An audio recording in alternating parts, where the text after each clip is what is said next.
That's a picture of my brother, Edward, and myself. I was actually getting ready to go to a 6th grade dance. It's very hard to look at pictures of him because I would never imagine the person in this picture would do something like that to us. If I could, I would erase Edward from this picture. I never felt comfortable being close to him. You can see in my body language and in my hands and in my smile that I wasn't comfortable being there. There is a gap between us. That was an unconscious decision to have that space. It felt comfortable to keep that space in between us.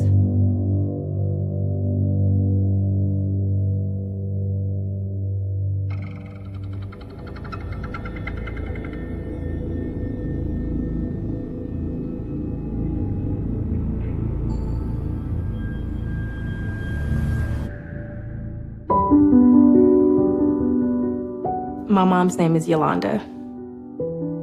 She was my entire world. We would go on dinner dates. It would be me and her. We would have like little karaoke sessions in the house. She was my best friend. When my mom met Edward, I believe I was 6 or 7. They would go on dates and he would be at the house all the time. When she brought Edward around, it was definitely a big deal because I've never met anyone else that she had dated previously.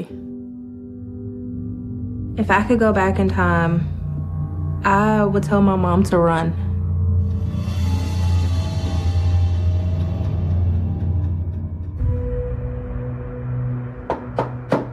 I remember one day Edward promised to take me on a picnic.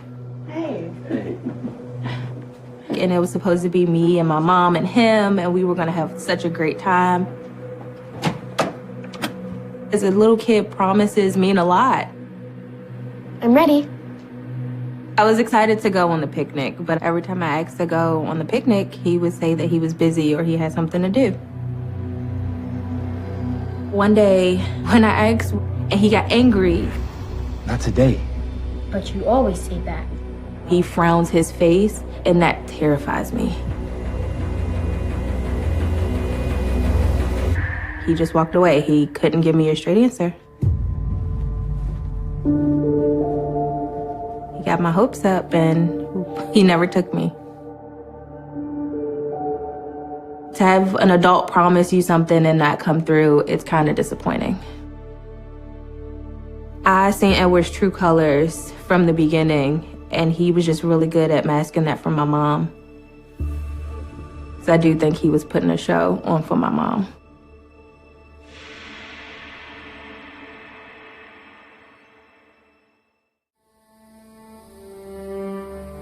My mom was excited to be pregnant. I was super excited. I was finally not going to be the only child. Edward moved in when my mom was still pregnant. And during that time, it was uncomfortable.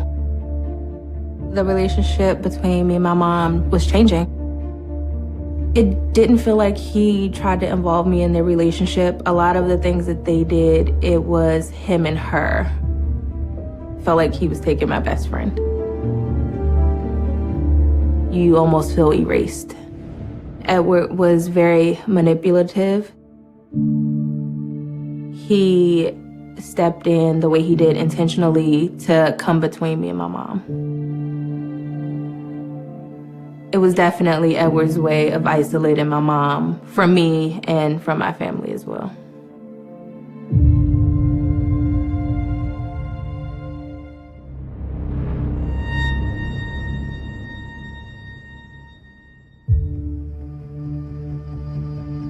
Growing up with Edward in the house, he made like specific rules.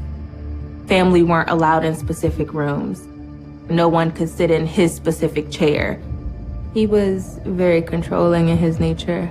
At one point in time, it became my job to iron all of Edward's work uniforms. We had a laundry basket specifically for his work uniforms. And I was expected to iron his shirts and his pants a specific way, put them on a hanger, and hang them in a specific closet for him.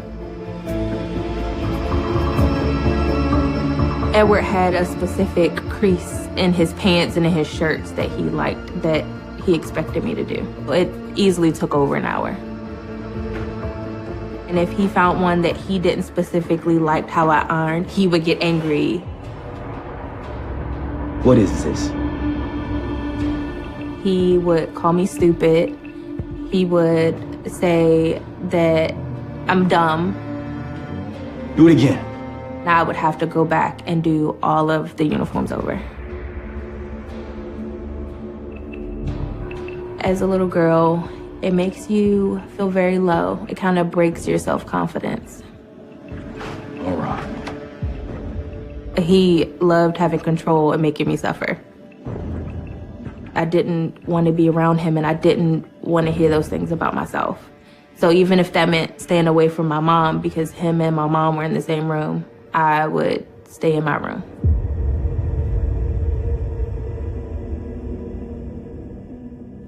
It does bother me that he used to say those things to me and about me, to the point that I still do therapy. My mom was very passive in the relationship with Edward. She wouldn't tell me to do those things, but she allowed him to tell me to do those things, and she allowed him to set the rules of the house. I think that she saw a specific version of Edward, and that's who she wanted to believe that he was, to the point where she couldn't see the bad that he was doing.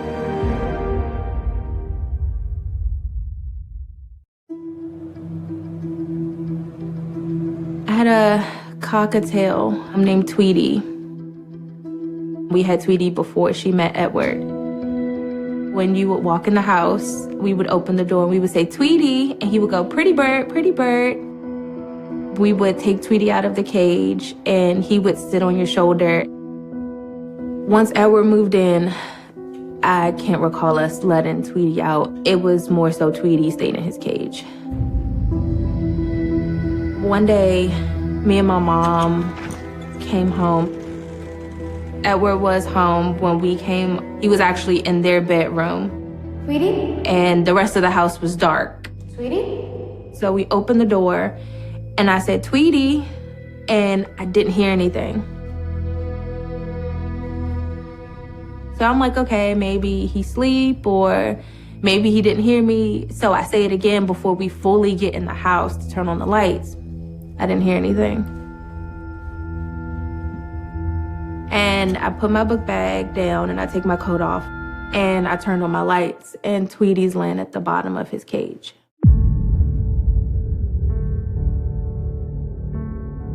Cockatiels are supposed to live, I want to say maybe 15 years. So he hadn't even lived half of his life. It was heartbreaking for me to walk in and see my baby not responding. Something's wrong with him. I'm holding Tweety and I'm like, "Mom, he won't wake up." And I'm just crying. My mom was like, "I think he passed away." And to hear that was just heartbreaking. What's going on? And I told Edward, and I'm just bawling. Tweety's dead. We have to do something. A father would hug their child and comfort them in that time. Edward didn't do any of those things.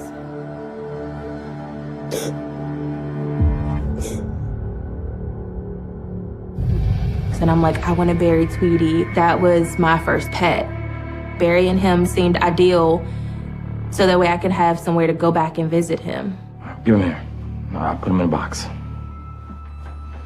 He just kind of looks over and he's like, "I'll go bury him. I'll bury him for you, no problem." Edward said he buried Tweety while I was at school. When I asked where Tweety was buried, he said his sister's house. Years later, I found out that he didn't actually bury Tweety. He threw Tweety in the trash. I'm absolutely certain that Edward killed Tweety. It seemed like he wanted to only be the only good thing in my mom's life. You have to be a broken person to want to hurt a kid in that kind of way. When I was about 12 or 13, Edward grounded me for an entire year. When I was punished, it meant no phone, no going outside, no riding bikes. I couldn't do anything extra. So it was coming straight home from school and coming in the house and doing homework, and that's it. During that time, a lot of my friends were like going to the movies and hanging out. Again, that's the age where you start to build those tighter friendship connections. And I'm just like, what did I do? But to be locked in the house and see the kids outside the park across the street having fun, it feels like prison. I think that he took pleasure in knowing that he controlled that punishment.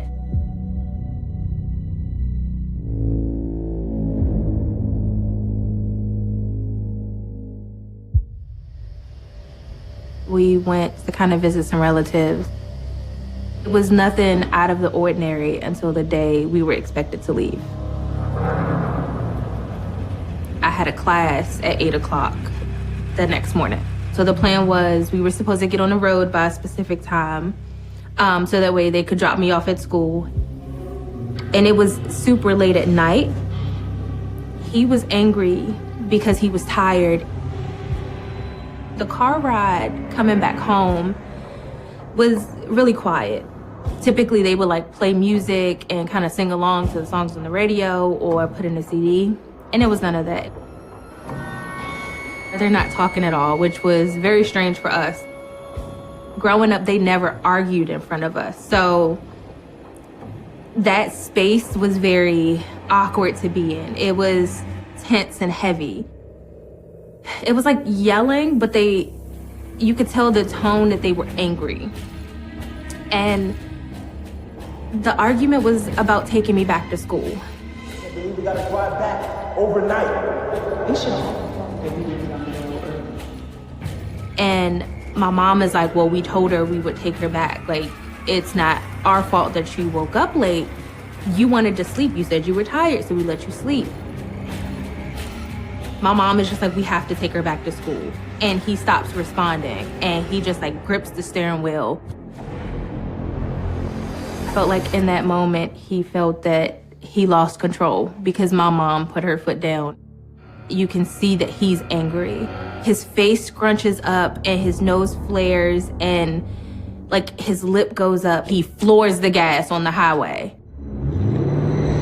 We're going maybe 80 to 90 miles and he's like swerving.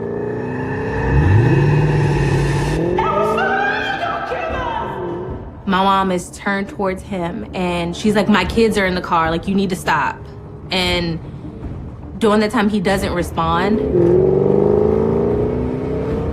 That was a side of Edward that I've never seen before, and it was terrifying.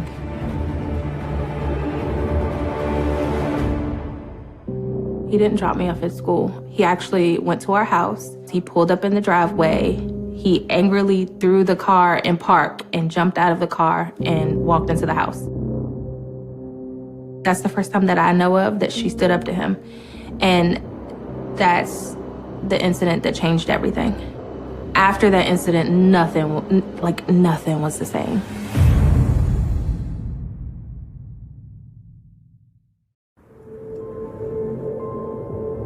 I was actually back at school. I want to say it was maybe 7 or 8 o'clock. I get this call from my aunt, and it was my brother on the phone. And he's crying. He was telling me that we were going to be okay. We were going to find a house. Everybody's going to be okay. I'm very confused. When he's saying all of this stuff, the big sister in me is just like, I just need to get him to calm down. He finally gives the phone to my aunt. And my aunt is just like, he hit your mom.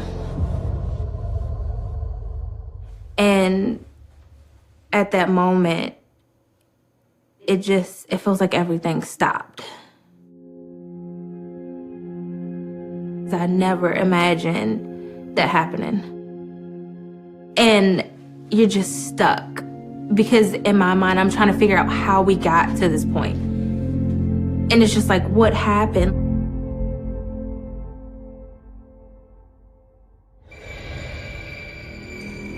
I finally got to talk to my mom about the situation. And she had told me that night her and my brother came home.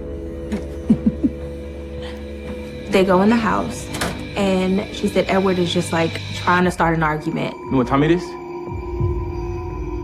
He's just like, where have you been? And you had my son out all hours of the night. You should have been home. And he acts like he's going to throw the remote control at her. And she jumps. And he says, oh, I got you scared. I think that was one of them power moves that, again, he likes to play. So it's, I have control. If I throw this, then you're going to duck. And you're scared of me now, so I'm in control. She went and grabbed her pillow because she was just going to go sleep in Arthur's room. As she was trying to leave out of the room, he basically pounced on her, knocked her over the ottoman, and started hitting her. Arthur pulls out his phone and calls the police. Edward realizes that Arthur's calling the police, and he gets off of my mom and looks at Arthur. And my mom immediately jumps up and she's like, if you touch him, I'll kill you.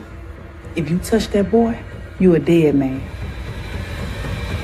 And that's when he walks out of the house.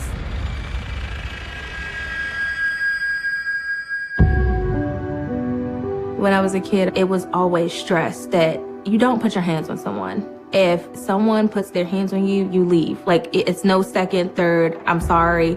It's none of that. It's you leave because it's not safe. And she's always stressed. If they did it once, then they'll probably do it again. It was hard to hear my mom tell this horrific story to me over the phone. Like, it almost seemed surreal. I wouldn't have imagined anything like that ever happening. I'm stressed, I'm angry, I'm frustrated, I'm worried. I could tell she was crying. She was like, don't worry, we had everything figured out. When she told me that, I felt relieved because she was finally getting away. Like, she finally had had enough. Like, that was her last straw.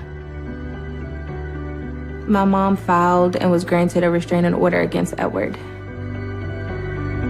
So I knew my mom was leaving, and I thought that that was the end of it.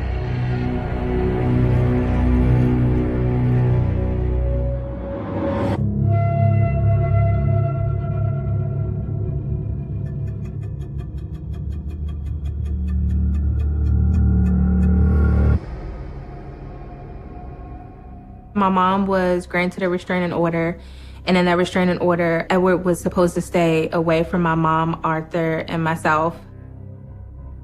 Even though the restraining order told him to not contact anyone within the family, Edward would still call my aunts. He would still go past family members' houses and try to plead with them to get my mom to talk to him.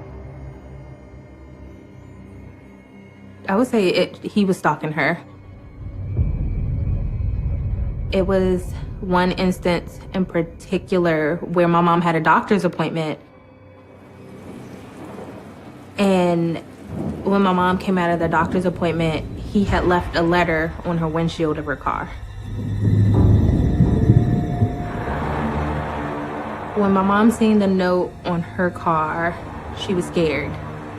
It is scary to think that he followed my mom, because if he knew where she was at the doctor's office, then I would think that Edward knew where she was staying at. Finding out that he left a note on my mom's car made me angry. I knew that he was violating this restraining order. My mom had actually told the judges and told her lawyers that Edward was breaking this restraining order, and they didn't do anything about it. They should have locked him up, but they didn't. In this situation, my mom did everything that she was supposed to by law to protect herself and us, and bad things still happened. It would have definitely been different if they had actually listened to my mom.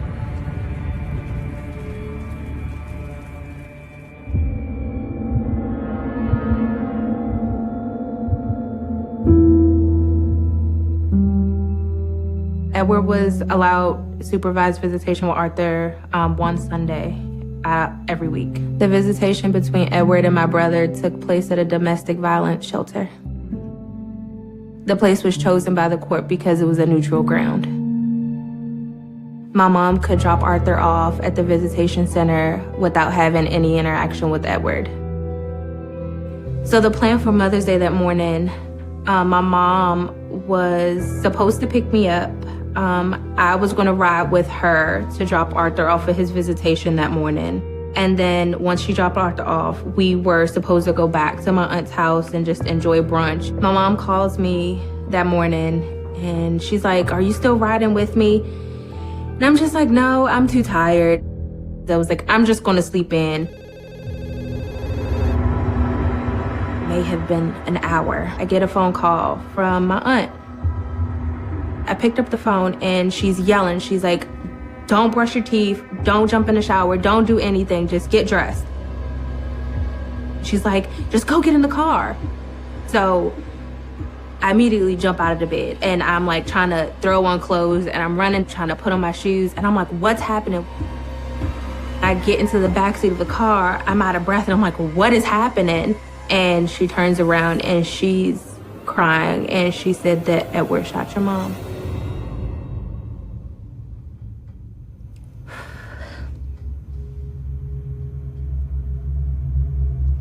Need a second.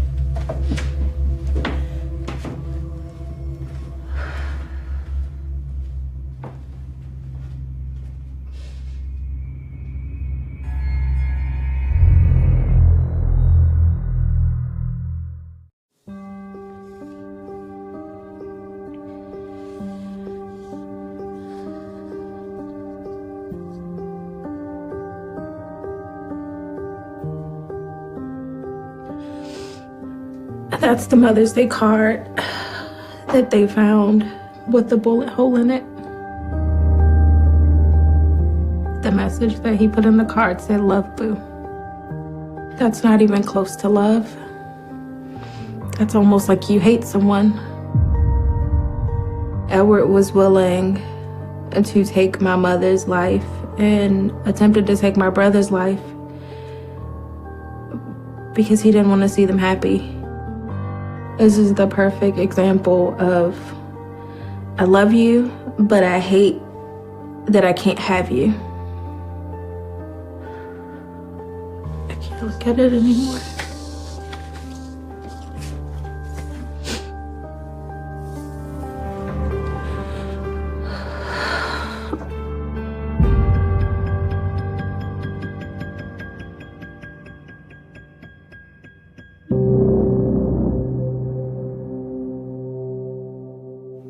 I didn't know if she was alive. It was like everything had crumbled from beneath me. I don't think it's any words to describe that feeling. I don't think I've ever felt hurt as much as I did that day. I couldn't think, I couldn't process. It almost felt like I couldn't even breathe. And then something in me realized that my brother was there. I'm like, what happened to Arthur? Like, where's my brother? Is he okay? And nobody could give me an answer. I didn't learn the details until we got to the hospital.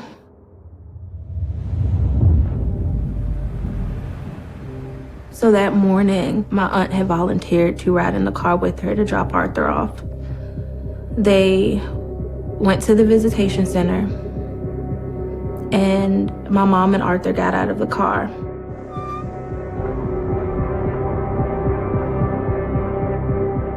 Edward was at the top of the hill on a bicycle. Edward rode down the hill. He jumped off the bike in front of my mother and my brother. And he told my mom her time was up. It's over. And that's when he pulled out a gun. And he tried to shoot my brother. But my mom pushed my brother out of the way. And she got shot.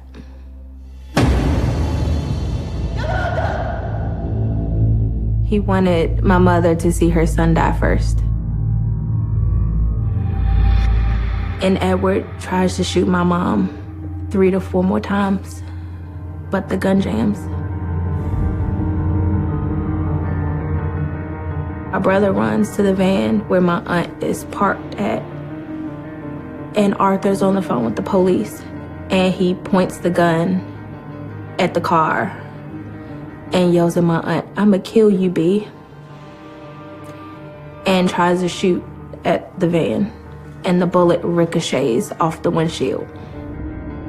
And he runs back up the hill, and he disappears.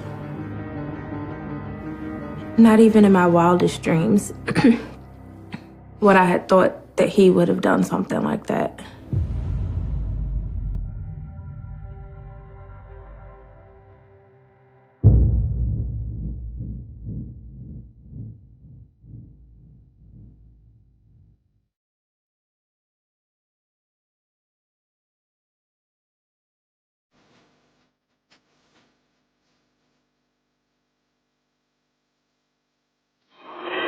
Hello, County 911. What's the location of the emergency? He needs them. He needs you now. My dad, he just stopped my mother. Oh my God, you gotta keep them. This was the 911 call that my brother made after my mother was shot. I'm so hurt that my little brother was the one who had to make this call.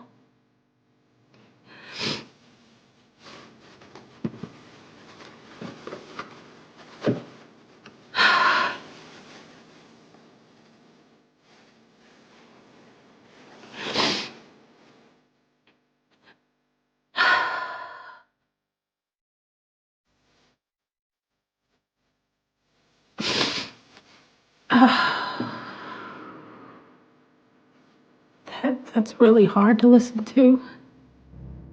You can hear that Arthur's panicking. I don't ever want to hear anything like that ever again.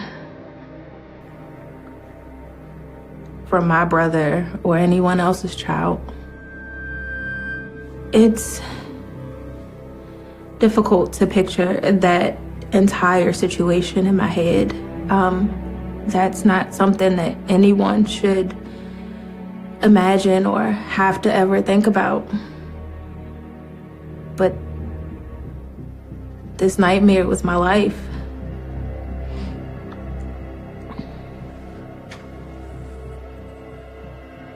And Edward was the one who made this a nightmare. Since that day, Arthur has put on this shell, and he feels that he has to be the strong one. Before this, he was able to be a child. And after witnessing all of this, he wasn't able to be a child anymore.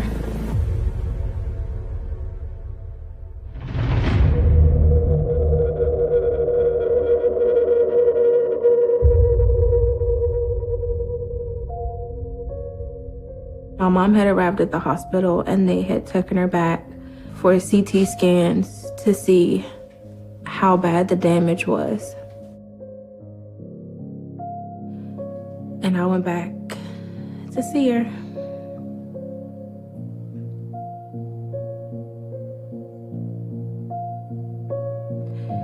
And she had her eyes closed.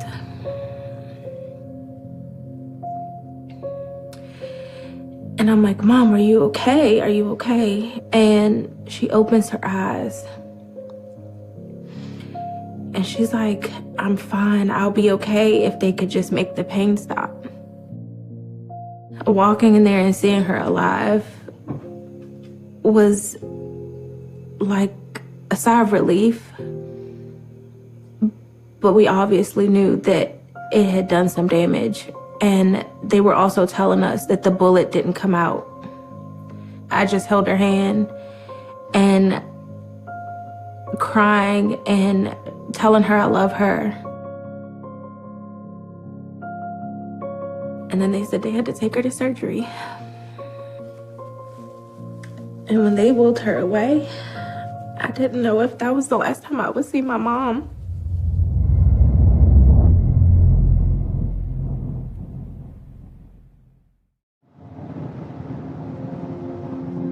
The last time I was here was before the shooting.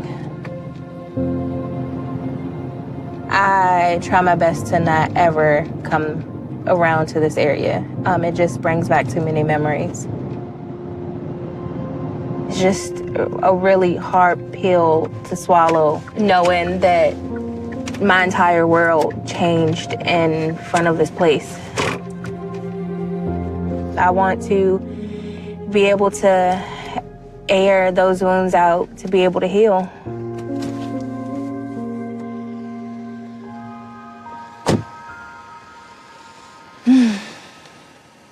Yikes. To be here and, again, see this sign. This is domestic violence awareness, and it's sickening to know that, again, this was supposed to be a safe space, and my mom almost lost her life at this safe space. The actual shooting, where did that transpire? Right here.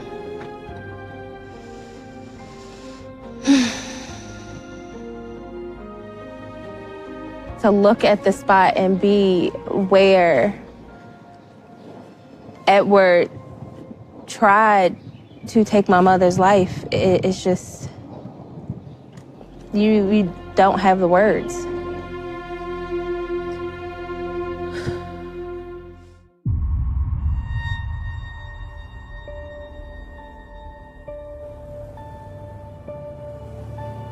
My mom was in surgery. To me, it feels like forever. But I want to say it could have been anywhere between 5 to 6 hours. Every time we seen a doctor come out, my heart stopped. It's sickening. It's gut-wrenching.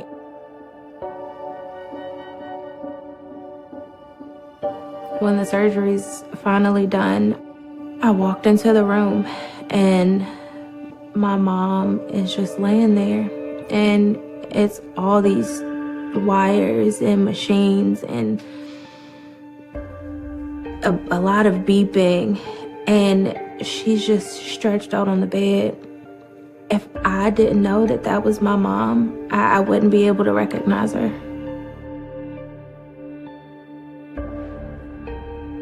That is one of the images that haunts me the most.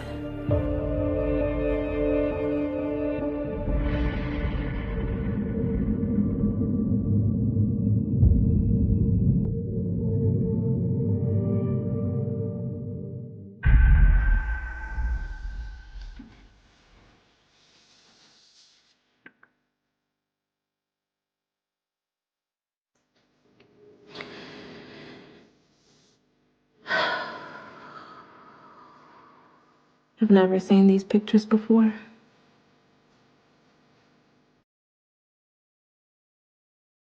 This is my worst nightmare in a picture.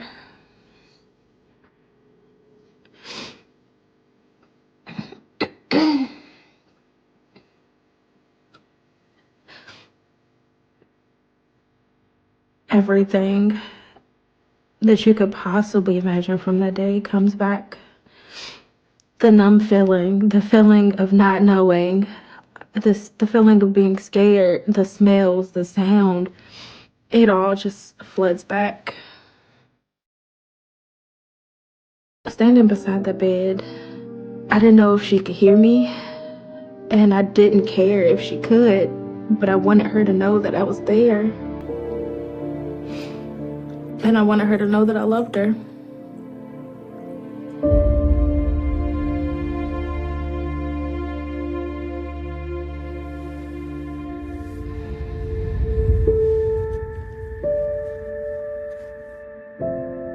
This is the first note that my mom wrote while she was in the intensive care unit.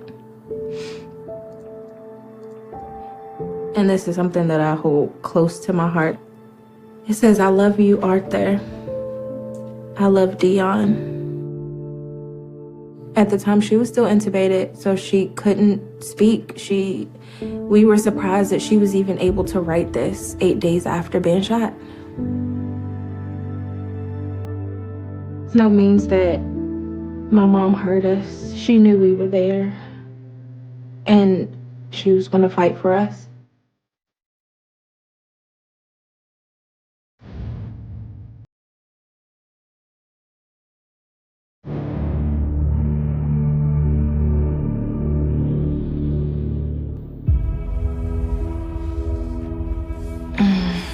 I can't look at that. And I know exactly what that picture is. It's his mugshot, and it almost looks like he's smiling. And it makes me so angry because it's almost like he enjoyed what he did. And I can't stomach looking at his face. If there was anything lower than hell, is where Edward should be. It's like the judge said, Edward doesn't deserve to see the light of day. And I don't even think prison is where he should be. If not prison, where should he be?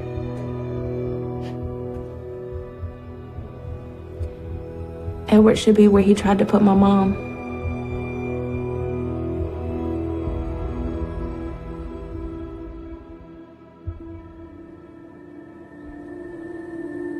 My mom was so lucky that day. And my family we always talk about how we believe that the angels of our family that had passed away were the ones who saved my mom. Because Edward tried to shoot my mother 4 times after the initial first shot. And those 4 angels were my grandmother, my grandfather, my great-grandmother, and my great-grandfather. And they made sure that my mom didn't sustain any additional harm. And my mom is one of the strongest people I know. And she put up one hell of a fight. My mom literally took a bullet for my brother. And my mom would do anything to protect us. My mom is a hero, and she's my hero.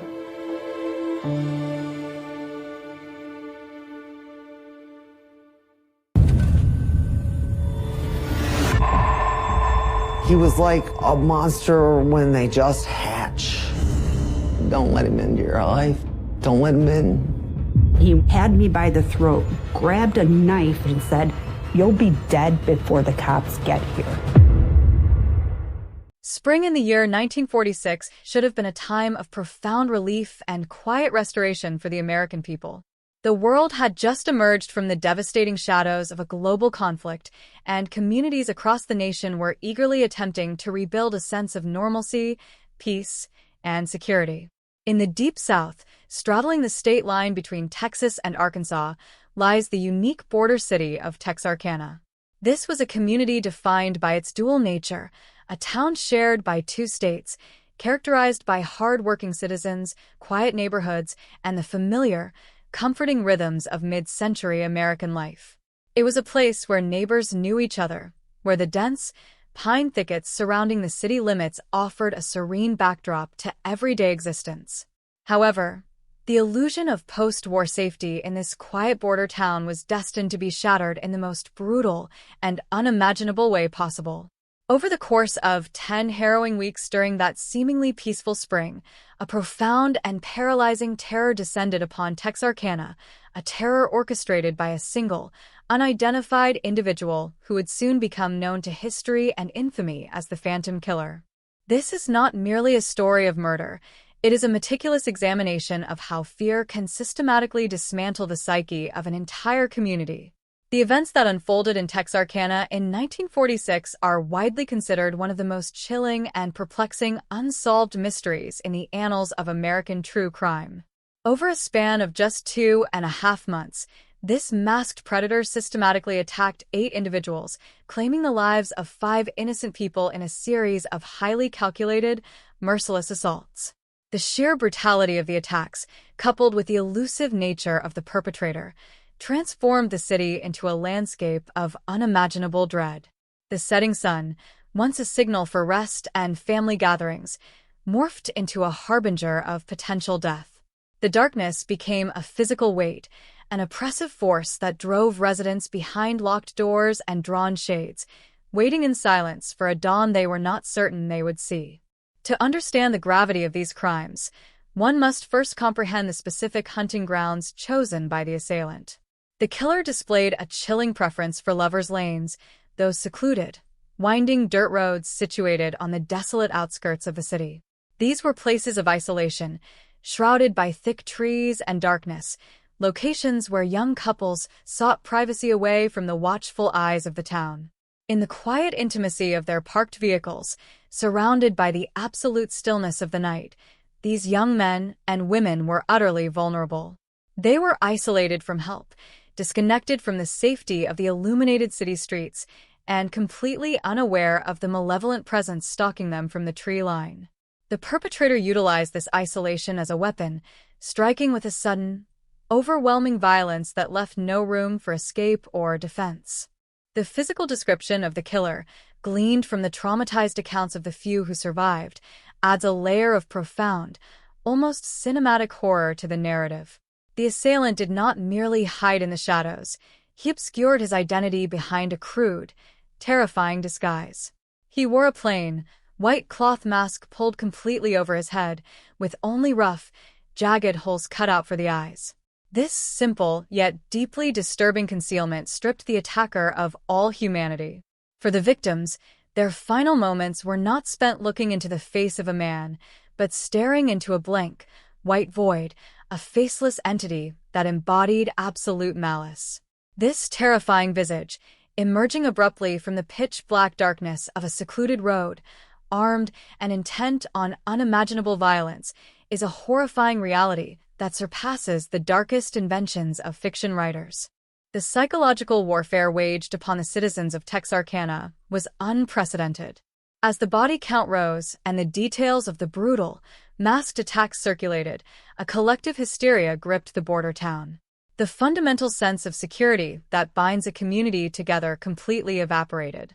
The realization that a serial murderer was operating within their borders, striking with apparent impunity and vanishing back into the night without a trace, triggered a survival instinct that bordered on mass panic. The daily routines of the citizens were abruptly abandoned. Commerce and social activities that extended into the evening hours ceased to exist as an invisible siege took hold of the population. The transformation of Texarkana from a peaceful community to an armed fortress occurred almost overnight. The atmosphere was thick with suspicion and an unbearable, suffocating dread.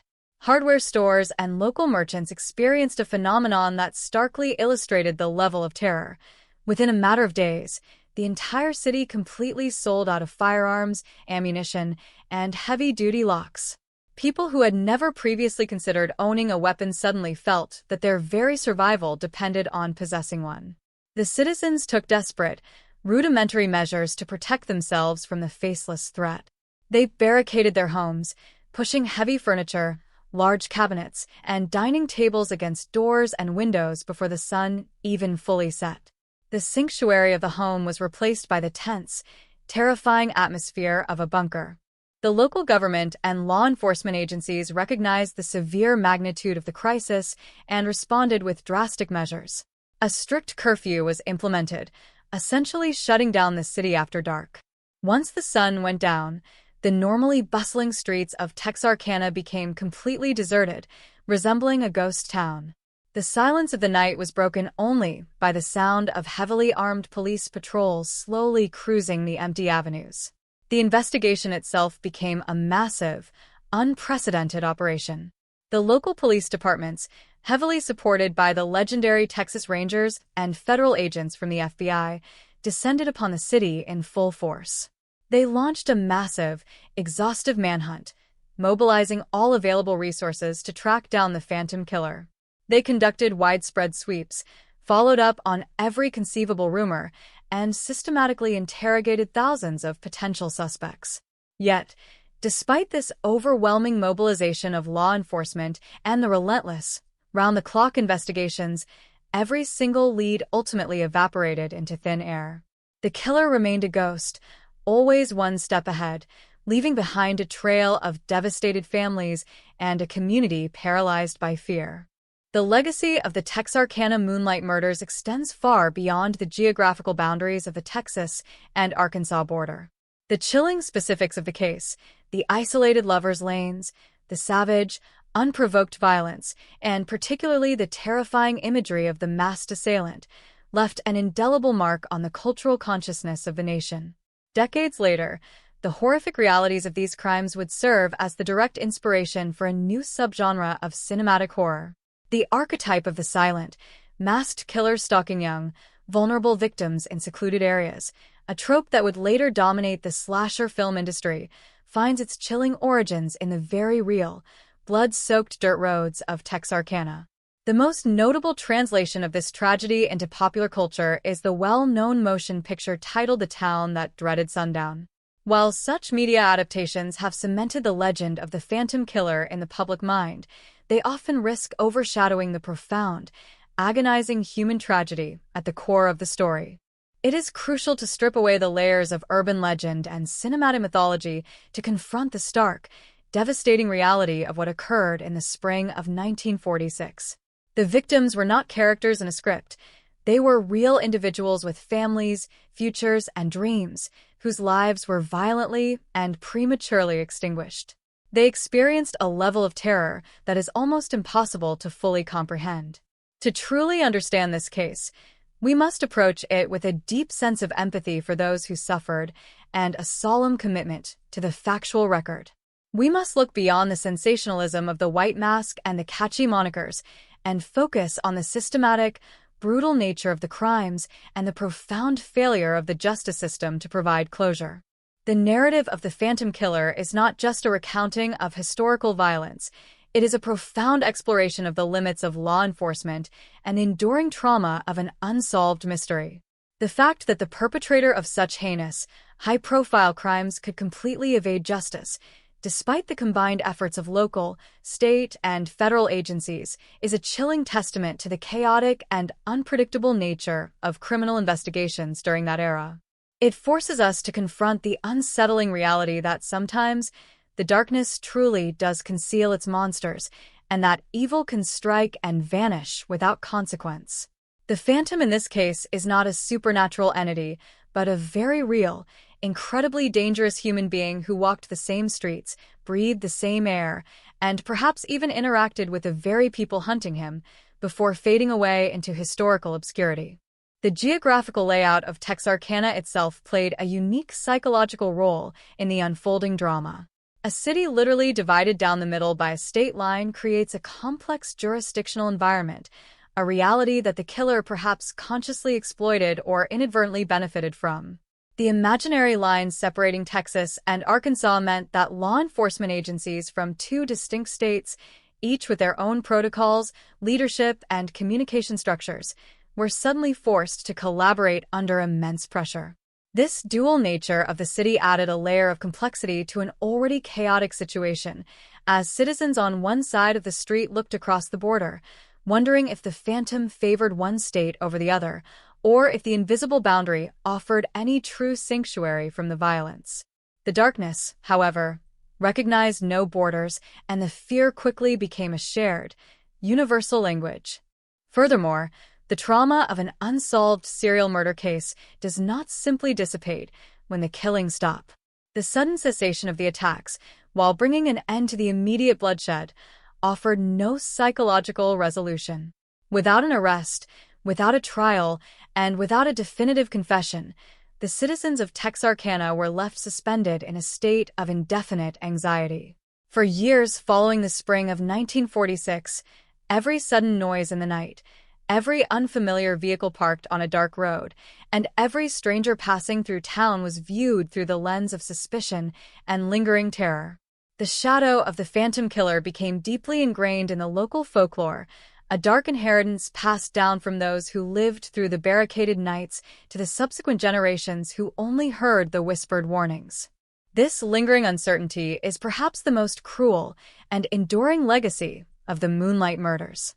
It is a story devoid of the satisfying resolution that society typically demands from its justice system.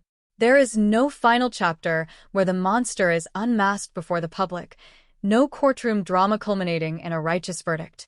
Instead, there is only an open file, a collection of fading photographs, aging police reports, and the haunting realization that a man capable of such extreme, systematic brutality lived out his days without answering for the lives he stole. As we embark on this detailed, chronological examination of the case, we do so with a commitment to honoring the victims by telling their stories accurately, unearthing the chilling reality of their final moments, and exploring the agonizing, decades-long quest for answers in a case that continues to define the very concept of an unsolved American nightmare. To truly comprehend the magnitude of the tragedy that befell Texarkana, one must first immerse themselves in the distinct cultural and geographical landscape of this unique border town during the early spring of 1946. The Second World War had finally drawn to a close, and a profound, collective exhale could be felt across the United States. In Texarkana, a bustling community literally bisected by the invisible state lines separating Texas and Arkansas, this post-war era ushered in a palpable sense of renewed optimism and a desperate desire for normalcy. Young men and women were returning home from the battlefields and factories, eager to resume their lives, find employment, and reconnect with loved ones. The local economy was beginning to stabilize, and the citizens were looking forward to a future unburdened by the constant, heavy anxieties of a global conflict. It was a time characterized by innocent pursuits, community gatherings, and a general, comforting belief that the darkest days were firmly in the past. Texarkana was a place of fascinating duality, functioning under two separate municipal governments, two mayors, and two distinct police departments, yet bound seamlessly together by a shared community spirit and a tightly knit social fabric. The downtown area thrived with local businesses and optimistic commerce, while the sprawling outskirts were characterized by dense, untamed pine forests and quiet, secluded rural expanses that stretched endlessly into the horizon. Against this backdrop of post-war recovery, a new social phenomenon had firmly established itself among the American youth, and the Twin Cities of Texarkana were no exception to this cultural shift. The automobile had rapidly transformed from a mere mode of transportation into a powerful symbol of independence, freedom, and personal sanctuary. For young couples seeking a brief respite from the watchful, often restrictive eyes of parents, siblings, and the general community, the car offered an unprecedented and highly valued level of privacy. This natural desire for seclusion inevitably led to the popularization of what became universally and affectionately known as lovers' lanes.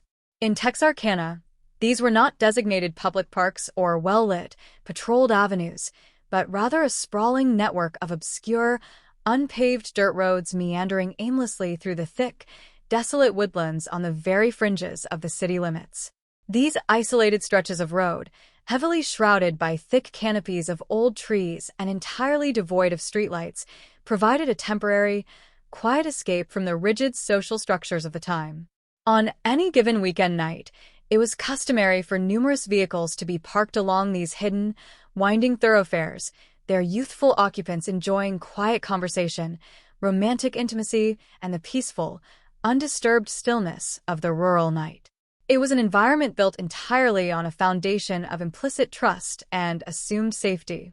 The individuals who frequented these spots believed they were completely alone, shielded by the comforting darkness and the remote geography. They had absolutely no reason to suspect that this very isolation, the primary appeal of the lovers' lanes, would soon be brutally weaponized against them, transforming their private, romantic sanctuaries into meticulously chosen hunting grounds for a highly motivated predator. The victims of the Phantom Killer were not randomly selected targets of opportunity on a bustling city street. They were carefully chosen precisely because of their extreme vulnerability in these desolate locations.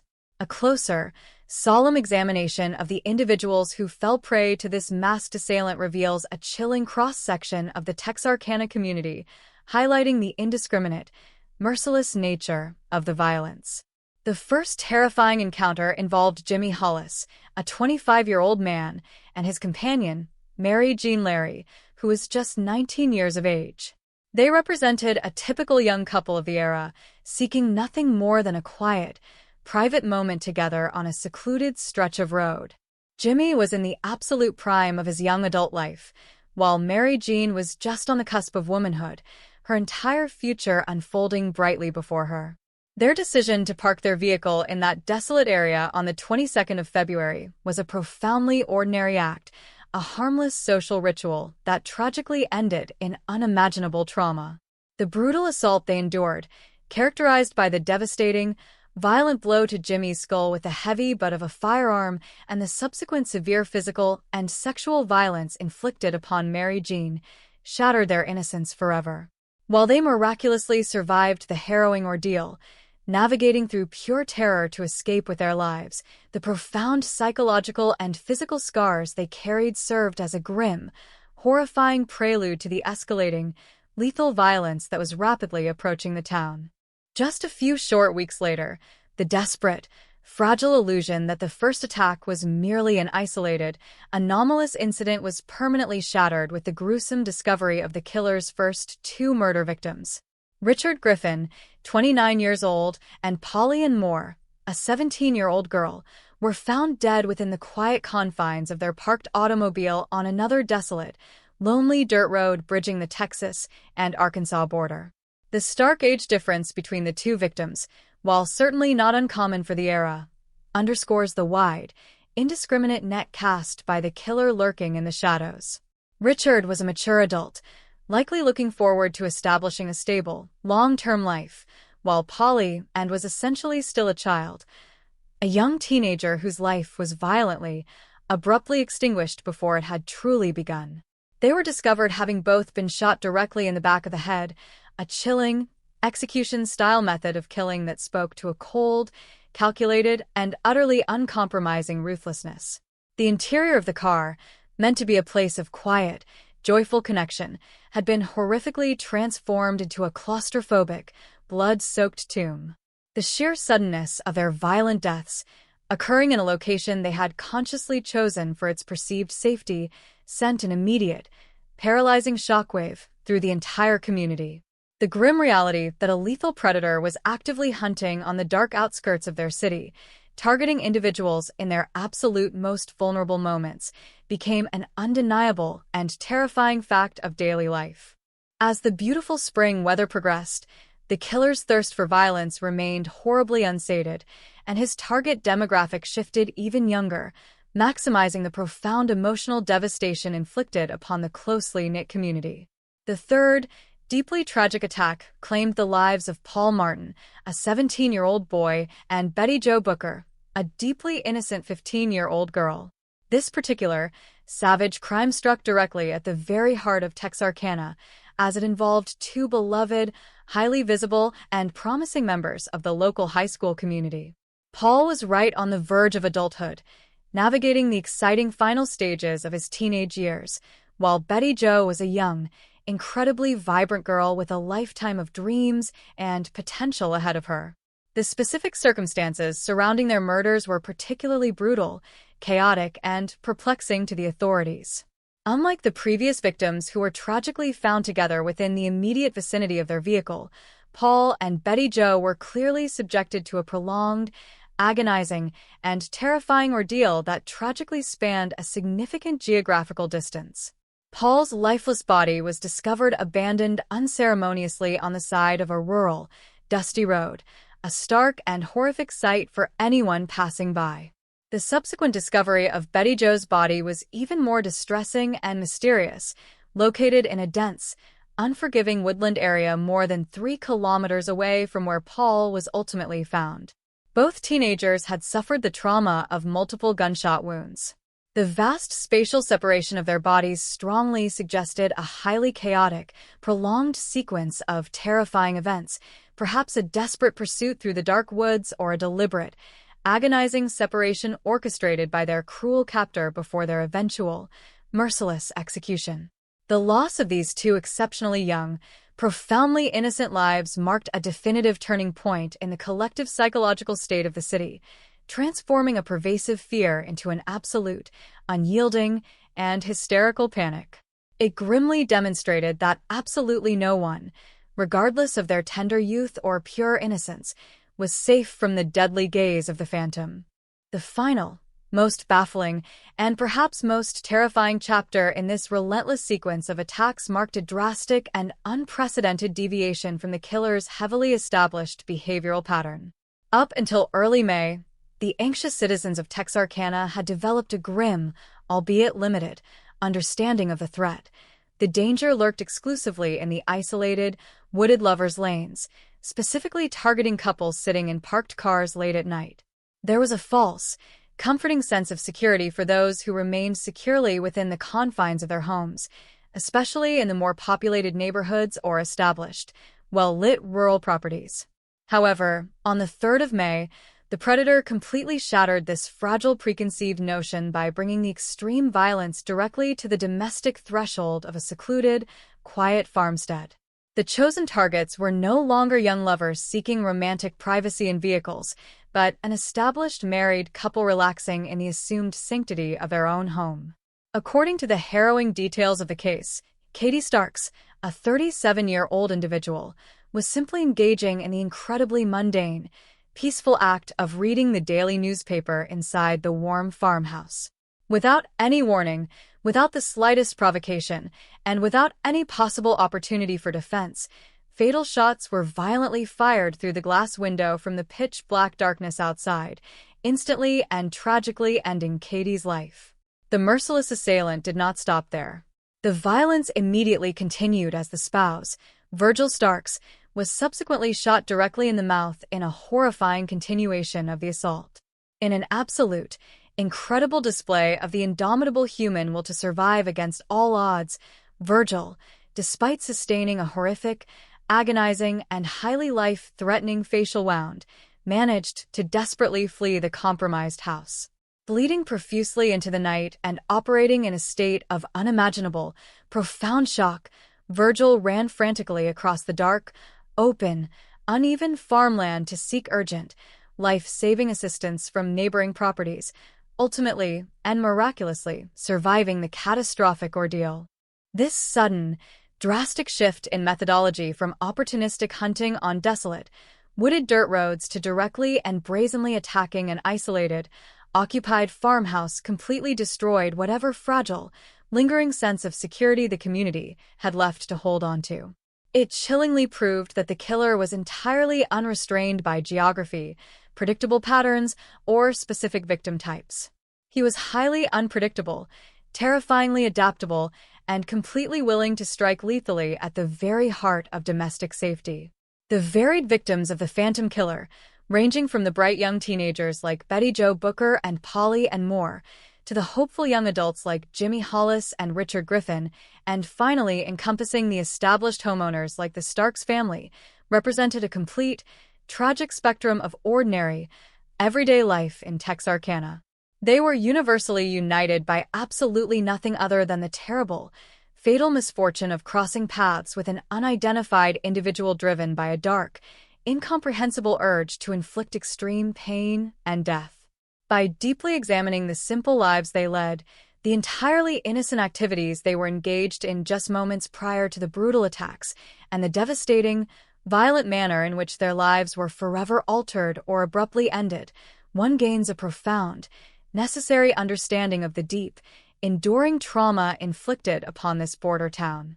The victims were never merely statistics or names permanently filed away in an unresolved police cabinet.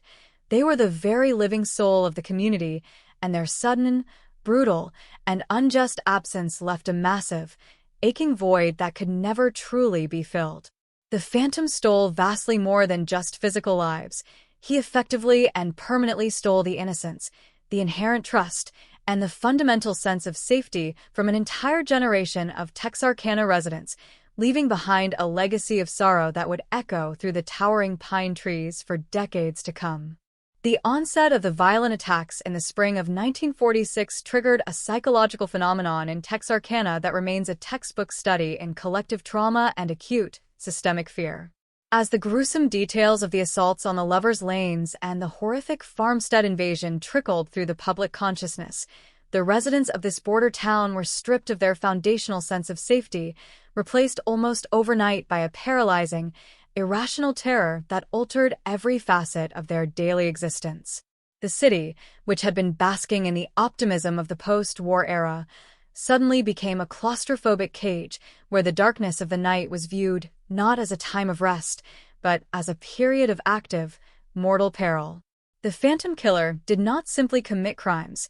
He waged a sophisticated, psychological war against the very psyche of the population, and he was profoundly successful in turning their own environment against them. The once familiar, serene pine forests that bordered the city, previously seen as places of recreation and peaceful seclusion, were transformed into the sinister, unpredictable lair of an invisible, murderous predator. Every rustle in the trees, every unexplained shadow, and every sudden noise at night became a potential threat, fueling a state of constant, heightened alertness that left the citizens physically and emotionally drained. The reaction of the community to this unseen, relentless threat was swift, desperate, and fundamentally altered the social landscape of the entire region. The panic was not localized to those directly affected by the crimes. It was an all-encompassing, communal experience that permeated every household, regardless of social standing or location. Within days of the escalation of the violence, a mass, frantic rush to obtain means of self-defense began. The local hardware stores, ammunition suppliers, and sporting goods outlets were completely stripped of their inventory as citizens, many of whom had never handled a firearm in their lives, rushed to arm themselves. The sight of neighbors purchasing rifles, shotguns, and boxes of ammunition became a common, grim indicator of the depth of the fear that had taken root. This desperation was not limited to weapons alone. It extended to the very fortification of their private residences. The concept of the home as a sanctuary was systematically abandoned in favor of creating a desperate, makeshift fortress. Families spent their daylight hours obsessively reinforcing their doors, checking locks, and preparing their homes for a potential intrusion. As the sun began to dip below the horizon, a ritualistic, frantic preparation occurred in houses across the city. Heavy dining room tables were shoved against front doors, grand pianos were moved to block rear entrances, and cabinets were dragged into place to create interior barricades. The people of Texarkana were essentially living under self-imposed house arrest, waiting in the terrified silence of their fortified homes for the night to pass, hoping that the physical barriers they had erected would be sufficient to keep the Phantom at bay. The societal impact was profound and immediate. The local economy and social life were severely disrupted, as the mere prospect of being outdoors after dark became an act of extreme, unjustified risk. Evening social gatherings, church activities, and even minor errands after sunset were almost entirely abandoned. The vibrant, active evening culture that defined the town's social life simply evaporated, replaced by an oppressive, suffocating silence that settled over the city like a heavy, physical shroud. The streets, which would have typically seen the movement of people and vehicles during the early evening, became desolate, echoing, and entirely void of human activity. This transformation was so absolute that Texarkana began to resemble a ghost town, a place where the living were hiding in the shadows of their own homes while the threat remained elusive and uncontained. The city effectively imposed an unofficial, community-wide curfew long before the local authorities deemed it necessary to formalize such measures. The fear was so intense that it even dictated the internal dynamics of families, as parents became consumed with the safety of their children, and the simple act of a family member arriving home late became a source of significant, agonizing distress. Law enforcement agencies, suddenly overwhelmed by the scale and the nature of the terror, responded with a frantic, massive effort that ultimately mirrored the intensity of the public panic. The unique jurisdiction of the dual-state border city added a layer of logistical complexity, as local Texarkana police, the Texas Rangers, and agents from the Federal Bureau of Investigation were forced to coordinate their efforts under the extreme pressure of an escalating, high-profile series of crimes. The manhunt, which was launched with an intensity that had never been seen in the region, involved thousands of investigative hours, the interrogation of countless individuals, and a relentless, methodical search of the surrounding rural areas for any sign of the masked attacker. Every report of a suspicious individual, every sighting of a strange vehicle, and every potential lead, no matter how tenuous or improbable, was pursued with a desperate urgency. The police presence in the community became ubiquitous, with patrol cars constantly scanning the empty, illuminated streets, their flashing lights serving as a frequent, visual reminder of the persistent danger that still lurked just beyond the periphery of their vision. Despite the unprecedented, coordinated efforts of these multiple law enforcement agencies, the Phantom Killer remained elusive, demonstrating a chilling, tactical ability to avoid detection and navigate the landscape of the city without leaving any substantial, actionable evidence. This lack of progress only served to feed the fire of public hysteria as the community began to lose faith in the capacity of the authorities to guarantee their safety. Rumors spread like wildfire through the town, each one more sensational and frightening than the last, further intensifying the atmosphere of suspicion and distrust. Neighbors began to look at one another with newfound, apprehensive eyes as the paranoia took hold and the belief that the killer could be anyone, a familiar face, a friendly neighbor, or a stranger passing through, became a pervasive, corrosive thought. The Phantom was no longer just a physical assailant. He was a psychological entity, an invisible, omnipresent threat that had successfully destabilized the social order and shattered the trust that had once defined the heart of the community. The sheer, relentless endurance of the mystery only exacerbated the psychological toll on the citizens. For weeks on end, they lived in a state of sustained, heightened tension, never knowing if the next night would bring another horrific attack or if the violence had finally come to an end. This uncertainty was, in many ways, more damaging than the attacks themselves, as it denied the community the ability to mourn, to heal, or to move forward. The constant vigilance required to simply exist in the environment of fear left the population in a state of profound, collective exhaustion. Every unexplained sound, every car slowing down on a dark road, and every unusual activity in the neighborhood was met with a visceral, fearful response, illustrating how deeply the trauma of the Phantom had become integrated into the local mindset. The psychological scars of this period were not restricted to those who had been directly affected by the crimes. They were imprinted on the entire population, a shared experience of living in the shadow of a monster who refused to be caught. The case of the Texarkana Phantom Killer serves as a chilling, historical example of how a series of violent crimes can fundamentally alter the nature of a society, turning a quiet, peaceful community into a landscape of dread, suspicion, and persistent, unresolved trauma. The Phantom succeeded in his terror, and even as the killings eventually stopped, the atmosphere of fear, the fortified homes, and the deep, abiding distrust remained, a silent, lingering testament to the power of one individual to destroy the peace of an entire region. As we reflect on this period of the city's history, it is essential to recognize the profound courage it took for the residents to continue with their daily lives in the face of such overwhelming, persistent, and unseen danger, and to acknowledge the lasting impact that this 10-week campaign of terror had on the identity and the spirit of the community of Texarkana. a community that would forever remember the spring of 1946 as the time when the light of their normalcy was extinguished and the long, cold shadow of the phantom permanently darkened their collective memory. The investigation into the Texarkana Moonlight murders remains, to this day, one of the most exhaustive and agonizing efforts in the history of American criminal justice. When the sheer scale of the terror became undeniable, the local authorities realized that the resources of a single, divided border city were woefully insufficient to combat a predator as elusive and calculated as the Phantom. Consequently, a massive, interagency operation was mobilized, bringing together the local police departments of both Texarkana, Texas, and Texarkana, Arkansas, alongside the specialized, highly trained agents of the Texas Rangers and the investigative power of the Federal Bureau of Investigation. This coalition represented an unprecedented attempt to secure a city that was rapidly disintegrating under the pressure of constant, lethal threats. The procedural complexities involved in this multi-jurisdictional collaboration were immense, as protocols had to be bridged between two distinct state legal systems, all while the public clamored for immediate answers and the safety that the law had clearly failed to provide.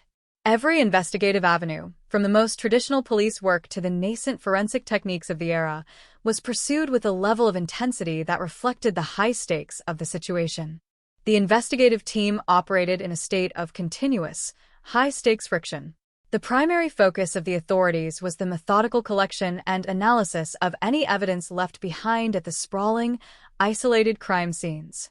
However, the nature of these scenes, open, rural landscapes, and dimly lit, secluded roadside locations, presented significant challenges. The perpetrators had left behind very little in the way of tangible, forensic evidence that could be easily linked to a specific identity. The mask itself, that terrifying, crude, white cloth garment, became the central icon of the investigation, yet it provided no clues to the man who wore it.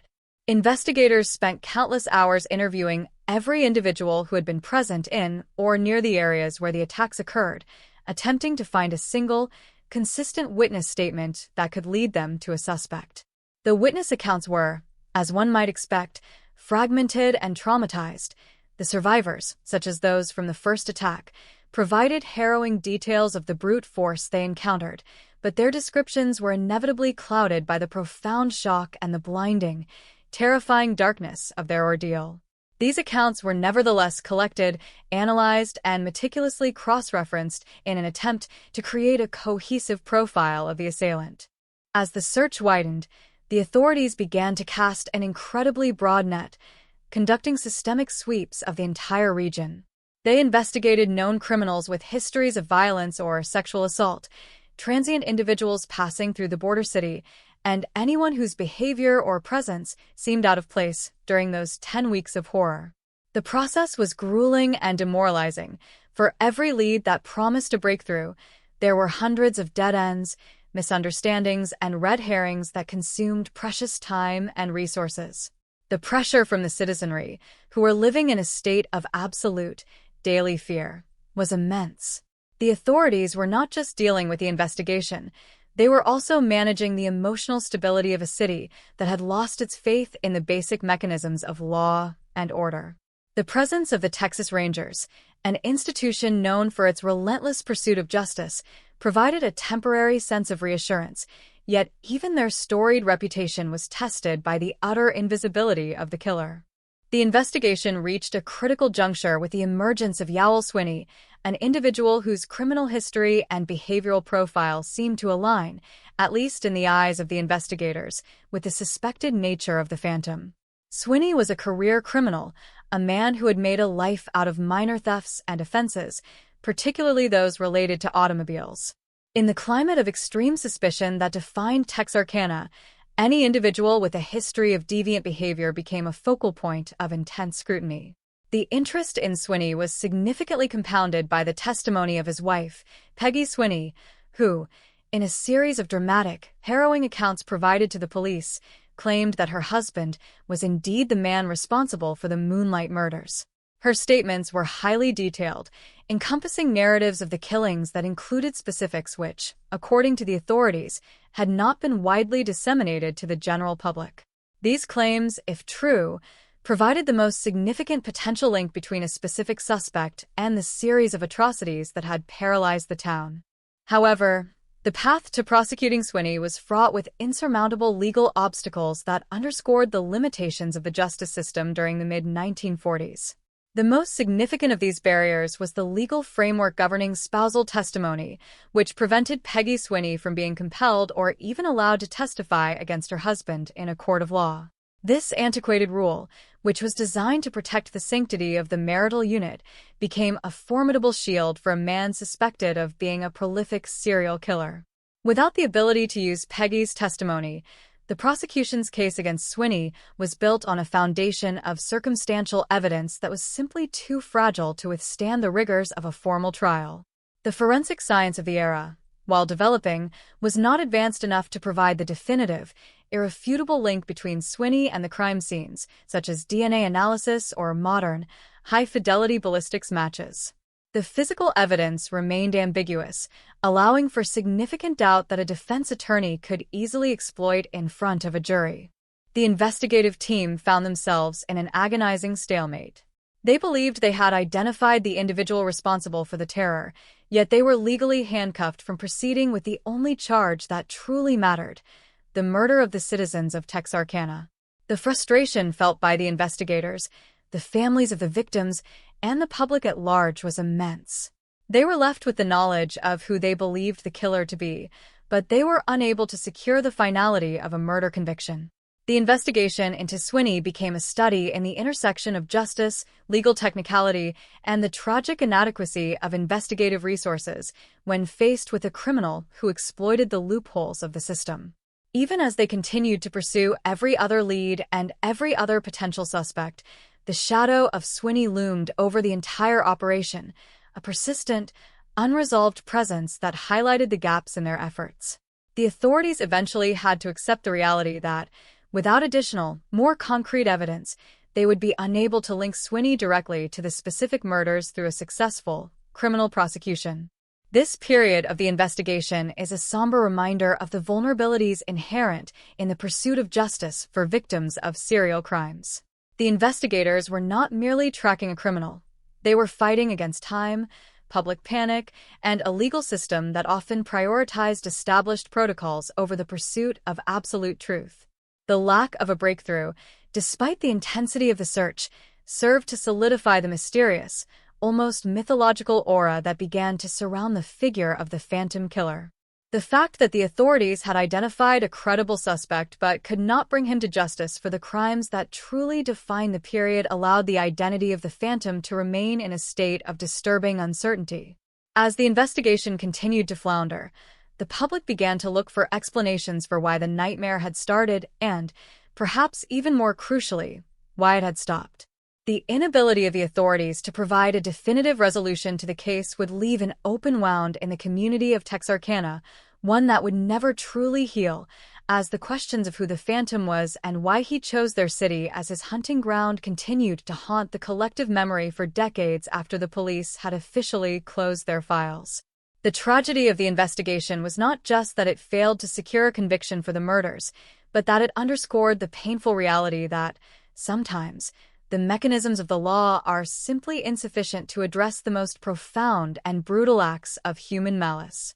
The pursuit of the Phantom remains a definitive example of the complexities and failures that can attend a high-stakes, multi-agency investigation, leaving the mystery of the Texarkana Moonlight Murders as an enduring, haunting chapter in American criminal history.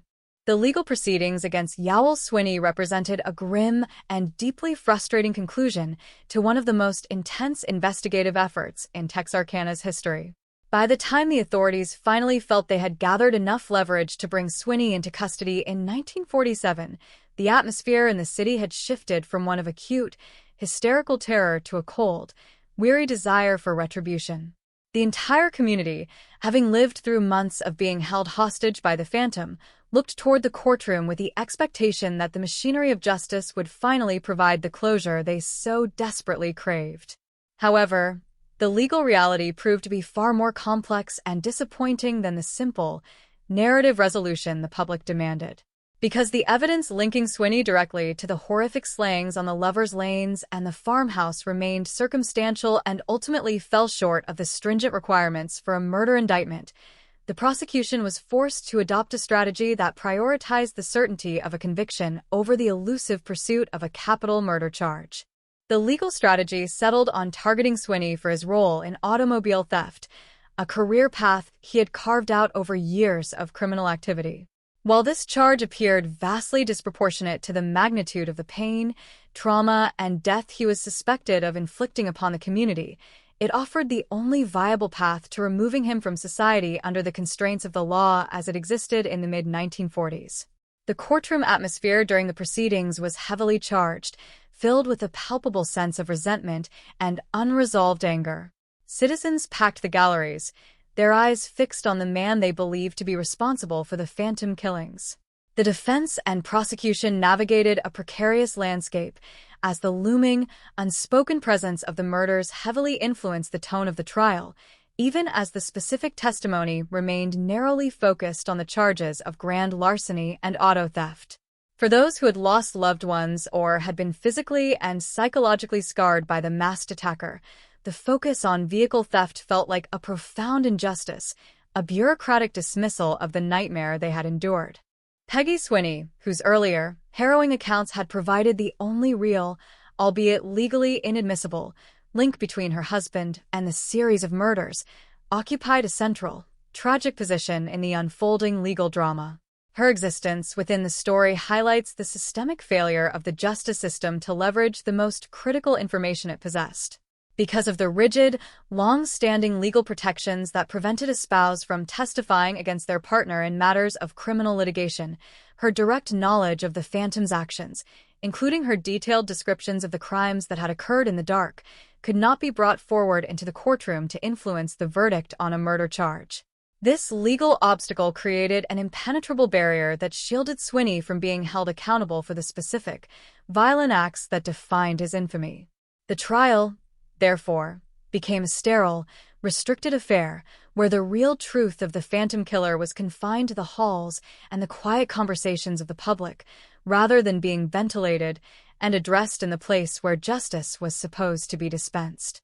The process of the trial was slow, methodical, and ultimately deeply unsatisfying to those who saw it as the final chapter in their struggle for peace. The prosecution worked to build an airtight case for the auto theft charges, ensuring that there could be no doubt about Swinney's guilt in those particular matters, while the defense fought to minimize the severity of his criminal career and portray him as a man unfairly targeted by a desperate, panicked police force. Through the testimony presented, a picture of Swinney emerged that was consistent with the profile of the Phantom, a man of predatory impulses and low moral character, capable of moving through the margins of society unnoticed. Yet, the lack of definitive material evidence, the weapon, the mask, the forensic connection, left a void that the court could not fill.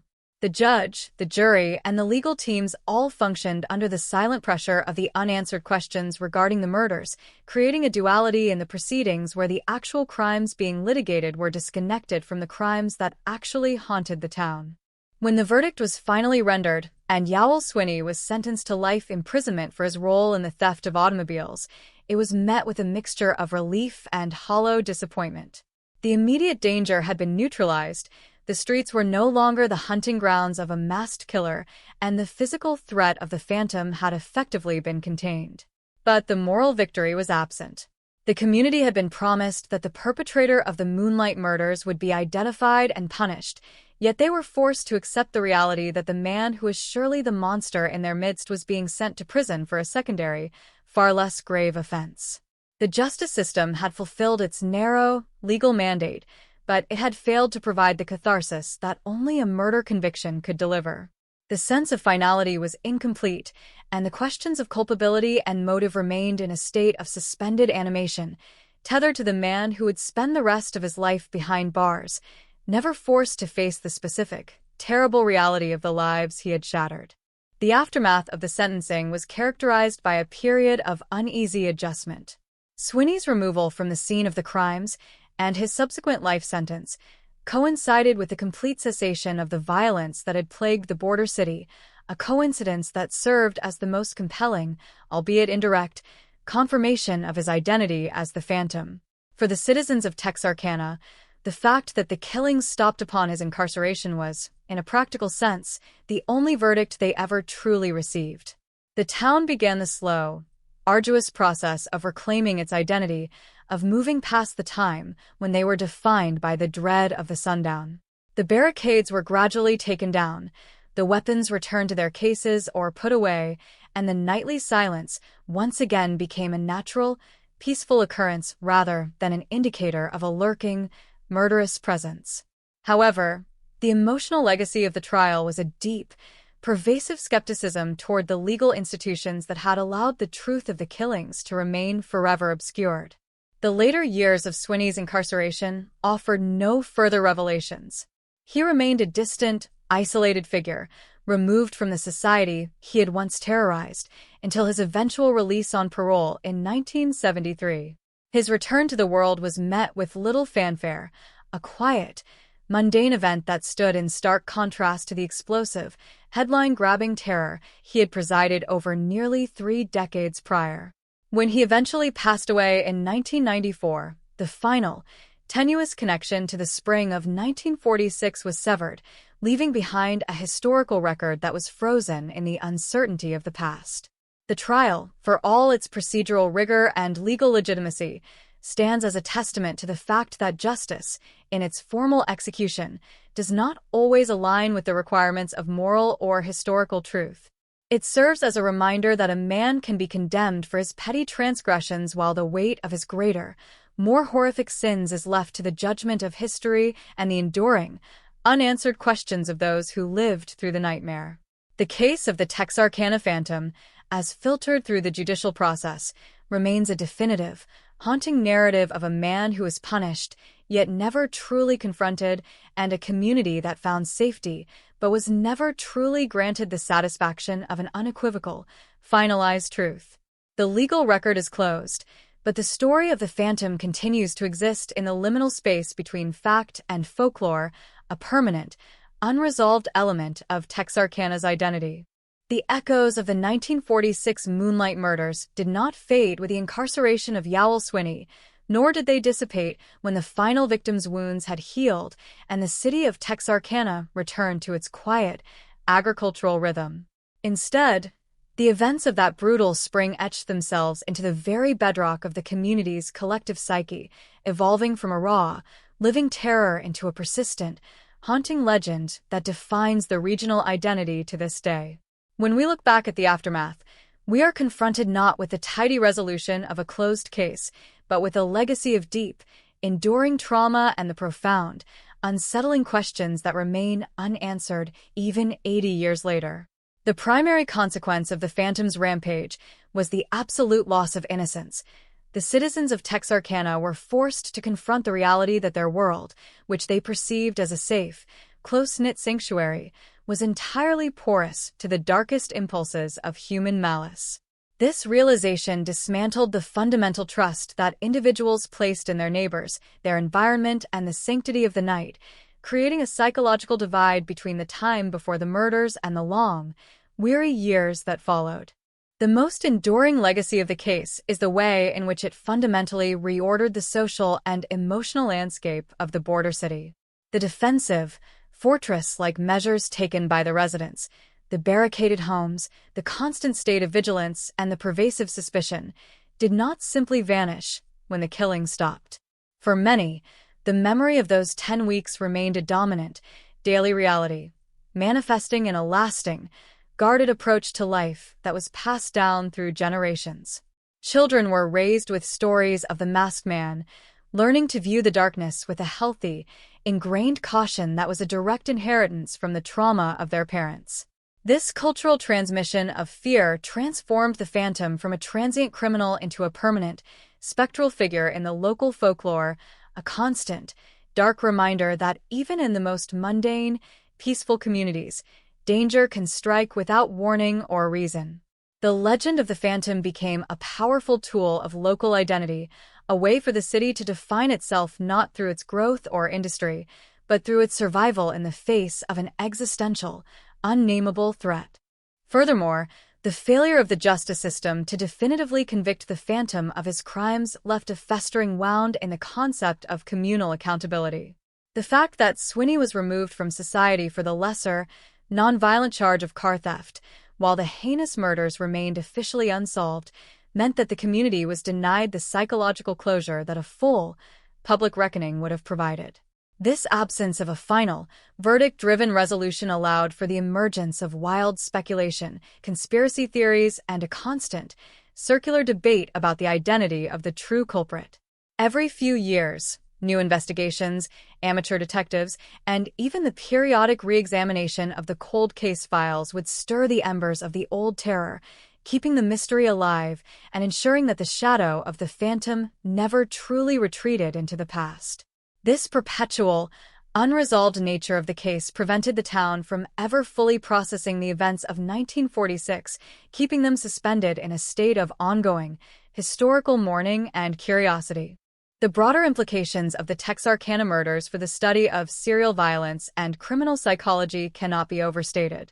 By serving as one of the most prominent, early examples of a serial murderer operating within a modern, American community, the case provided a blueprint for the way in which the public, the media, and the law enforcement agencies would perceive and respond to such threats in the future. The sheer, calculated nature of the Phantom's methodology, the selection of isolated victims, the use of a terrifying, face-obscuring mask, and the brutal, indiscriminate violence created a prototype for the cinematic slasher villain that would eventually dominate global horror culture. While this cultural appropriation of the events of 1946 helped to preserve the story for a wider audience, it also risked sanitizing the reality of the tragedy, turning real, lived suffering into a commodified entertainment product. The tension between the historical reality of the victim's final moments and the mythological, legendary status of the Phantom is a conflict that defines the way we remember the case today. We must remain committed to prioritizing the factual, painful truth of the individuals who were lost over the sensationalized, enduring legend of the killer. Reflection on the case also leads to a more somber consideration of the limitations of the legal and social institutions in the mid-20th century. The inability to bridge the gap between the certainty of criminal behavior and the legal requirement for proof is a failing that directly impacted the trajectory of the Texarkana investigation. The procedural barriers that prevented the inclusion of Peggy Swinney's testimony serve as a stark reminder of how rigid, bureaucratic structures can inadvertently shield those who cause the greatest harm, allowing for a disconnect between justice as it is defined by the court and justice as it is perceived by the society that suffers. This historical lesson has forced later generations of investigators to reevaluate the importance of comprehensive, evidence-based gathering and the necessity of evolving the legal framework to better address the realities of serial, complex crimes. The Phantom Killer did not just leave behind bodies. He left behind a set of systemic questions that continue to challenge our understanding of how to hold the most dangerous individuals accountable. As we look toward the future, the legacy of the Phantom serves as a vital reminder of the fragility of community peace and the resilience of those who must rebuild after it is shattered. The people of Texarkana did not abandon their home when the terror was at its height. They struggled, they survived, and they eventually reclaimed their city from the influence of the Phantom. This resilience is perhaps the most significant, if often overlooked, element of the story. The way the community leaned on each other during the worst of the panic, the way they adapted to the extreme circumstances, and the way they have carried the memory of the victims with dignity and gravity over the decades is a testament to the enduring, positive strength of a society united by shared, tragic experience. The Phantom, for all the horror he inflicted, ultimately failed in his goal of permanently destroying the life of the town.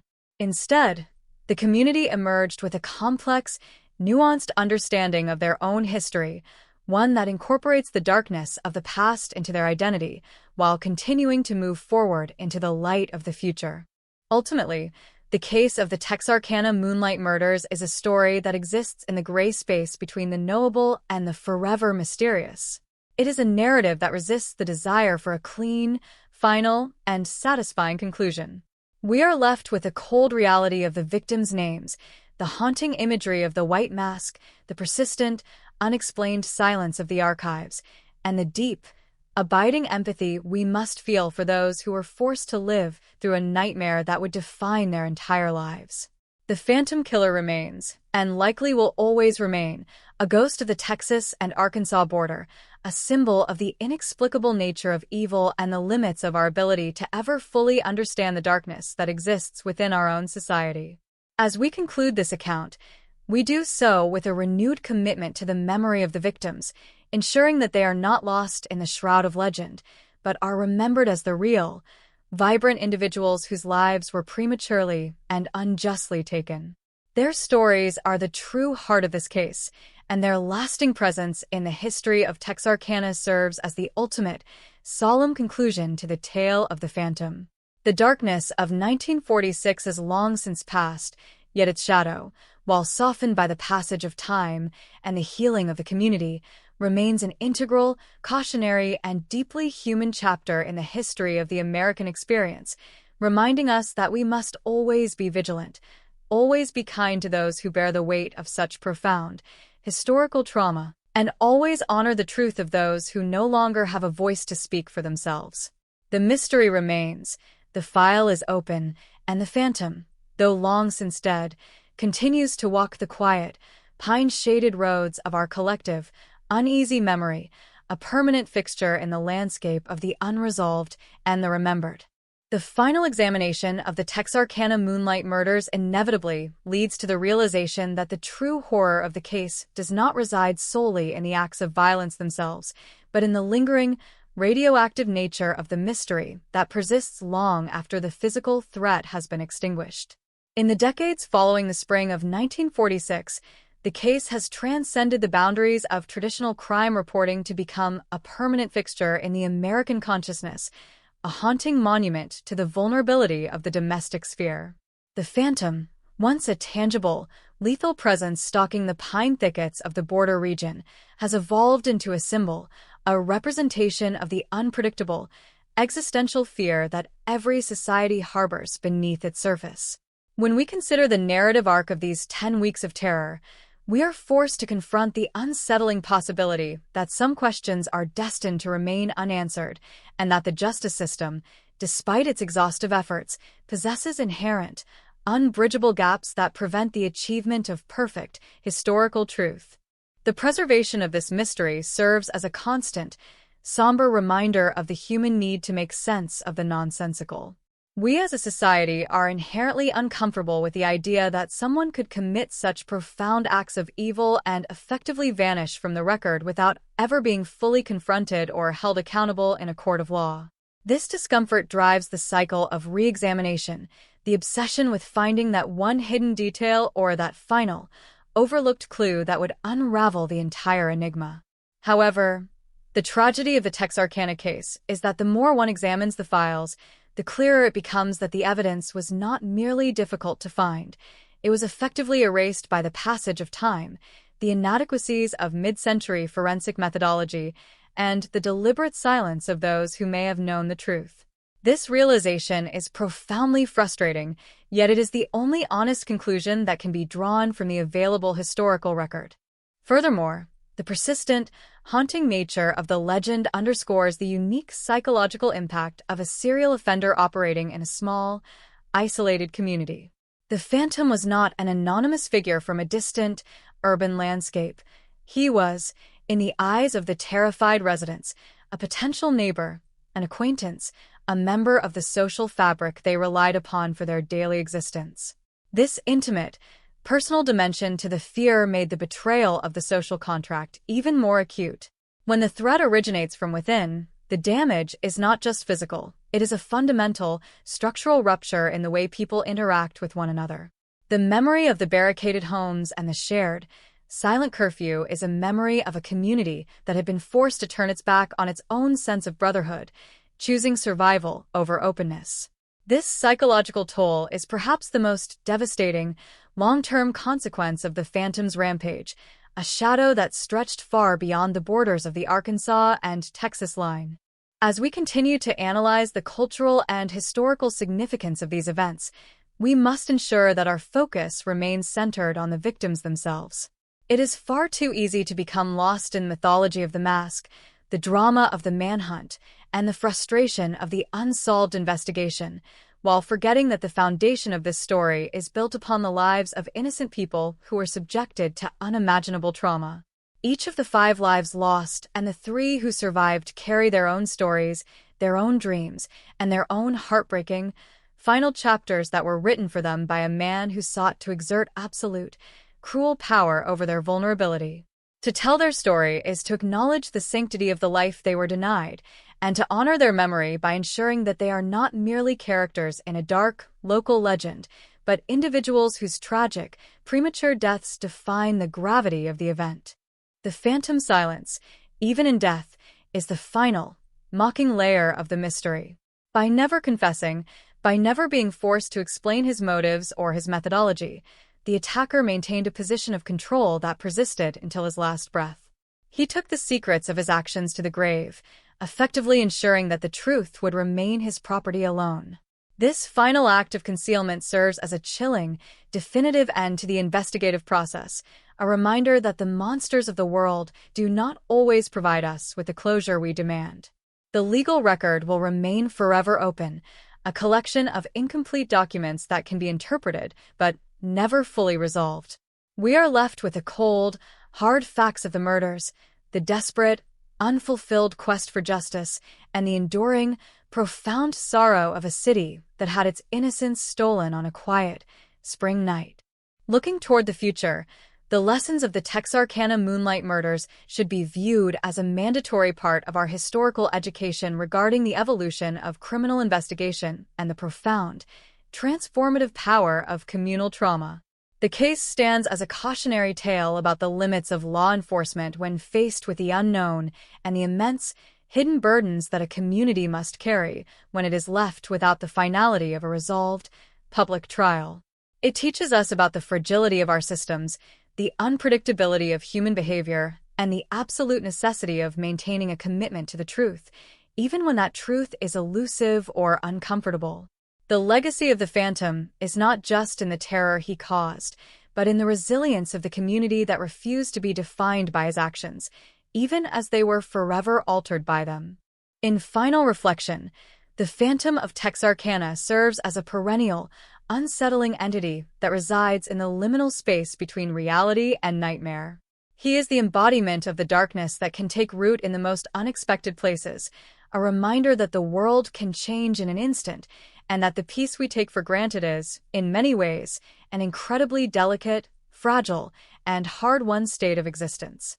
As the decades continue to pass and the direct memories of that spring begin to fade into the annals of historical curiosity, the story of the Phantom will undoubtedly continue to evolve, to be retold, and to be studied. However, our obligation is to ensure that through all these reinterpretations, we never lose sight of the cold, hard reality of the events that occurred. We must keep the story grounded, keep the suffering of the victims at the forefront, and continue to approach this mystery with the solemnity, the empathy, and the unwavering commitment to the truth that it so clearly demands. The Phantom is gone.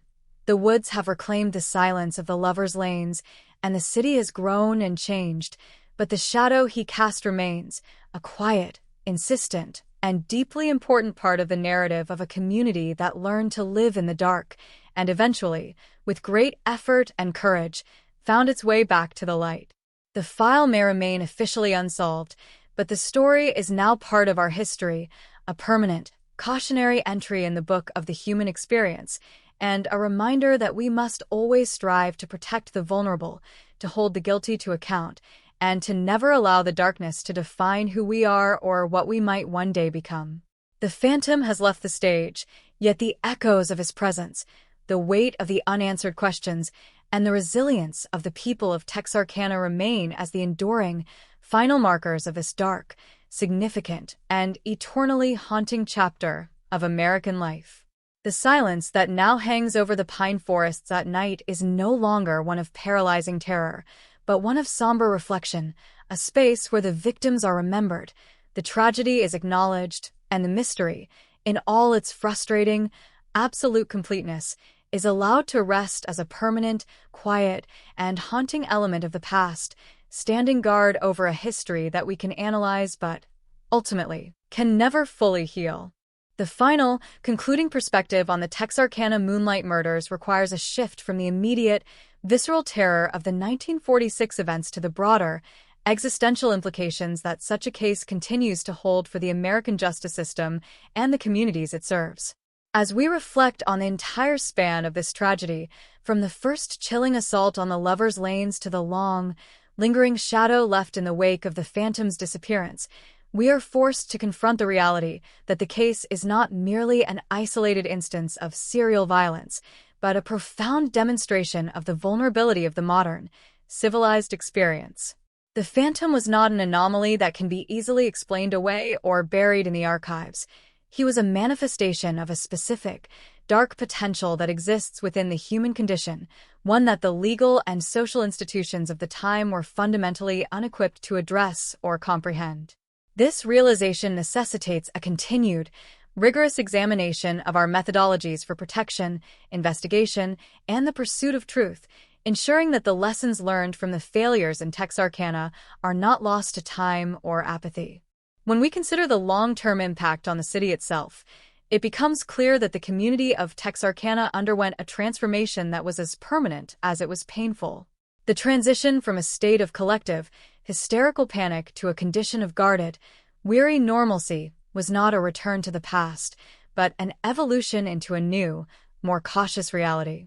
The Phantom succeeded in shattering the illusion of safety, and in doing so, he forced a fundamental reassessment of what it means to be a neighbor, a citizen, and a member of a community.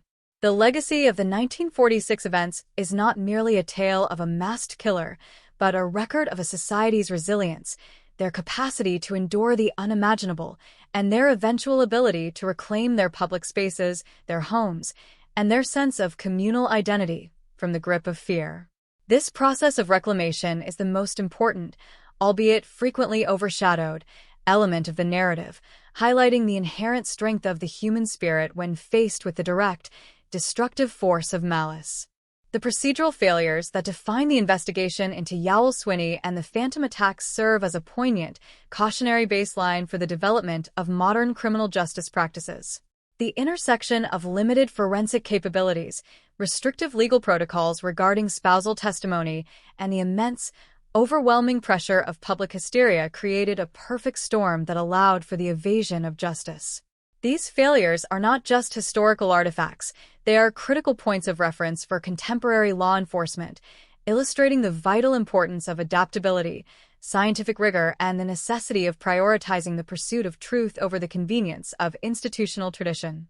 The frustration of the investigators who worked the case, their inability to force a conviction that would have aligned the legal outcome with the historical reality, is a lesson in the complexity of achieving true justice in a system that is often bound by its own rigid parameters.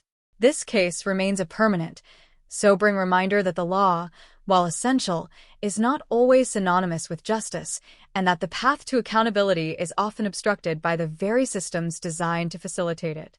As we look at the role of the Phantom in the cultural imagination, it is essential to distinguish between the myth and the reality.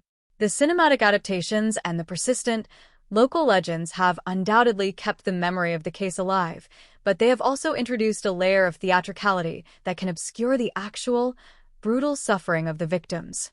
To truly honor the memory of those who were killed and those who survived, we must maintain a commitment to the factual record, ensuring that the horror of their final moments is not reduced to a plot point or a chilling, atmospheric anecdote. The humanity of the victims, their names, their families, and the lives they were in the process of building is the center around which all discussion of the Phantom must revolve. By focusing on their reality, we provide the ultimate, necessary counterweight to the mythology of the killer, reaffirming that our interest is not in the thrill of the terror, but in the solemn, respectful recognition of the human cost of the crime. Furthermore, the persistent, unexplained nature of the mystery continues to challenge our contemporary desire for immediate, definitive resolution in all things. In an era of advanced technology, instantaneous information, and the belief that every puzzle is ultimately solvable, the story of the Texarkana Phantom is a jarring, necessary reminder that some aspects of the past are fundamentally unknowable. This acceptance of the unknown is perhaps the most difficult, yet most essential, intellectual and emotional adjustment required when engaging with the history of the case. We must learn to exist with the ambiguity, to accept the incompleteness of the files, and to allow the mystery to rest without the constant, restless need to provide a definitive answer where none may exist. This is not an admission of defeat. It is an acknowledgement of the inherent limitations of the historical record and a sign of maturity in our engagement with the darker chapters of our shared past.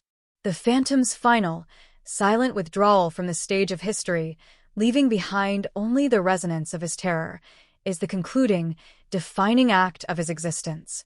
He remains a phantom in the literal, metaphorical, and historical sense, a presence that refuses to be fully categorized or understood. As we close the final chapter of this detailed exploration, we do so with a profound sense of responsibility to the memory of the victims and to the community of Texarkana. We have meticulously traced the timeline, examined the evidence, and reflected on the consequences, and in doing so, we have attempted to provide a comprehensive, respectful account of a period that forever changed the identity of a border city. The shadow has faded, the pine trees continue their silent vigil, and the community has long since moved into a new era, yet the story remains, an indelible, haunting, and deeply important part of the narrative of American life. We have done all that can be done with the records provided, ensuring that the victims are honored, the facts are presented, and the history is preserved with the gravity it demands. In the end, the story of the Texarkana Moonlight Murders is a testament to the fact that while evil may strike with sudden, devastating force, it does not possess the capacity to permanently destroy the foundation of a community's identity. The resilience of the people, the persistence of the memory, and the enduring, solemn commitment to the truth are the forces that ultimately prevail. As we set aside the records and the analysis, we are left with the awareness that we have explored a profound, dark, and eternally significant chapter of the American experience, one that will continue to challenge our understanding of justice, trauma, and the nature of the monsters we sometimes fear. The mystery of the Phantom will persist, a permanent fixture in the landscape of the unresolved, but the dignity of the community and the memory of the victims will stand as the true, lasting conclusion to this long, complex, and deeply human narrative.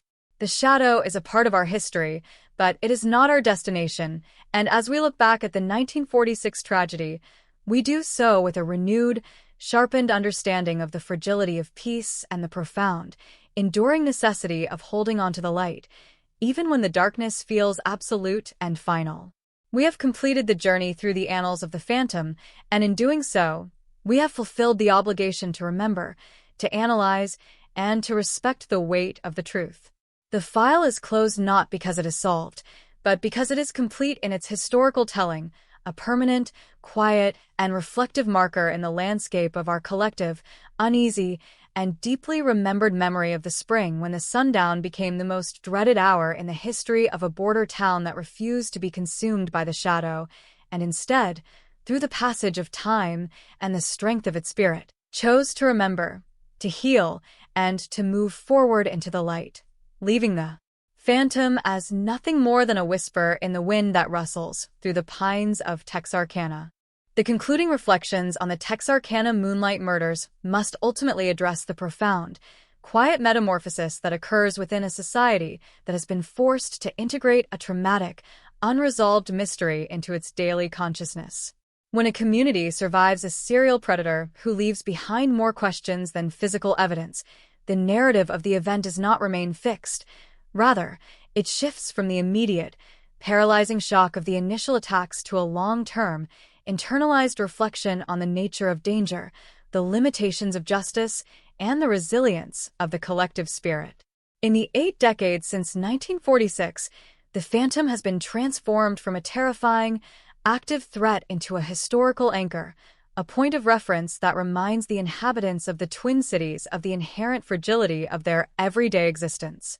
This transition is not a process of forgetting, but a process of careful, solemn integration, where the trauma is acknowledged, the victims are honored, and the lingering mystery is accepted as a permanent, if unsettling, component of the local identity.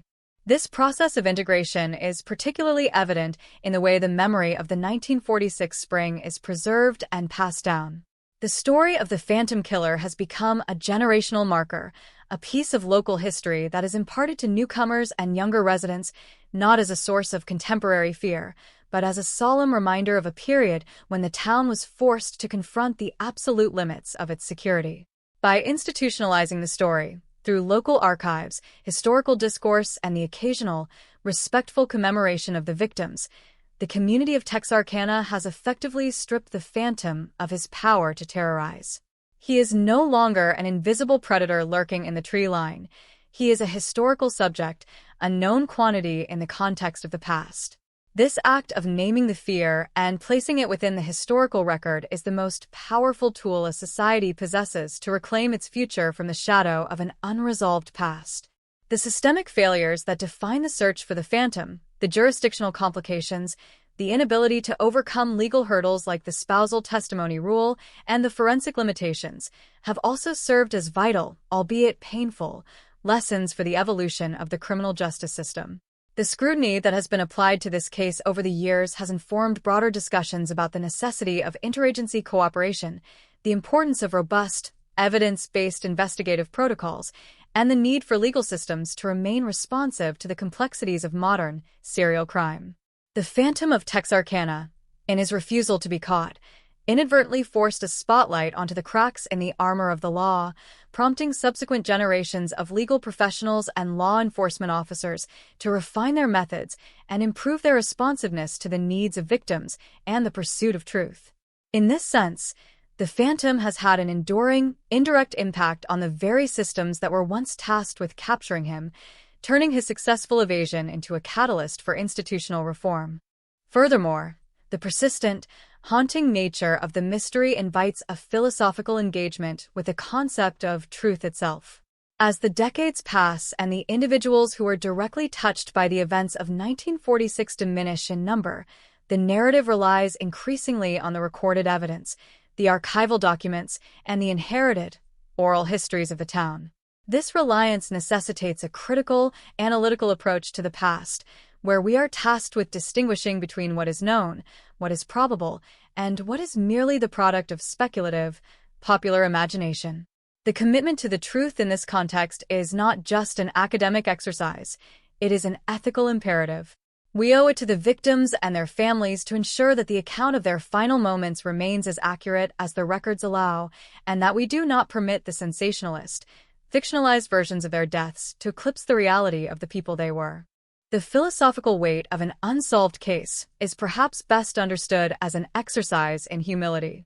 The Texarkana Moonlight murders remind us that human beings are capable of profound, incomprehensible acts of malice, and that our systems for addressing these acts are, at their core, human creations subject to the same limitations, biases, and structural weaknesses as the people who design and operate them. This acknowledgement does not excuse the failures or the inability to provide the victims with the finality of a courtroom resolution. Rather, it places those failures within the broader, more sober context of the human experience.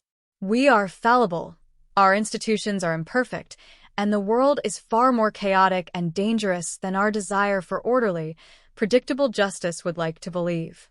Learning to navigate this reality with integrity, while continuing to seek justice for those who have been harmed, is the ultimate goal of the work we do in exploring these dark, historical chapters.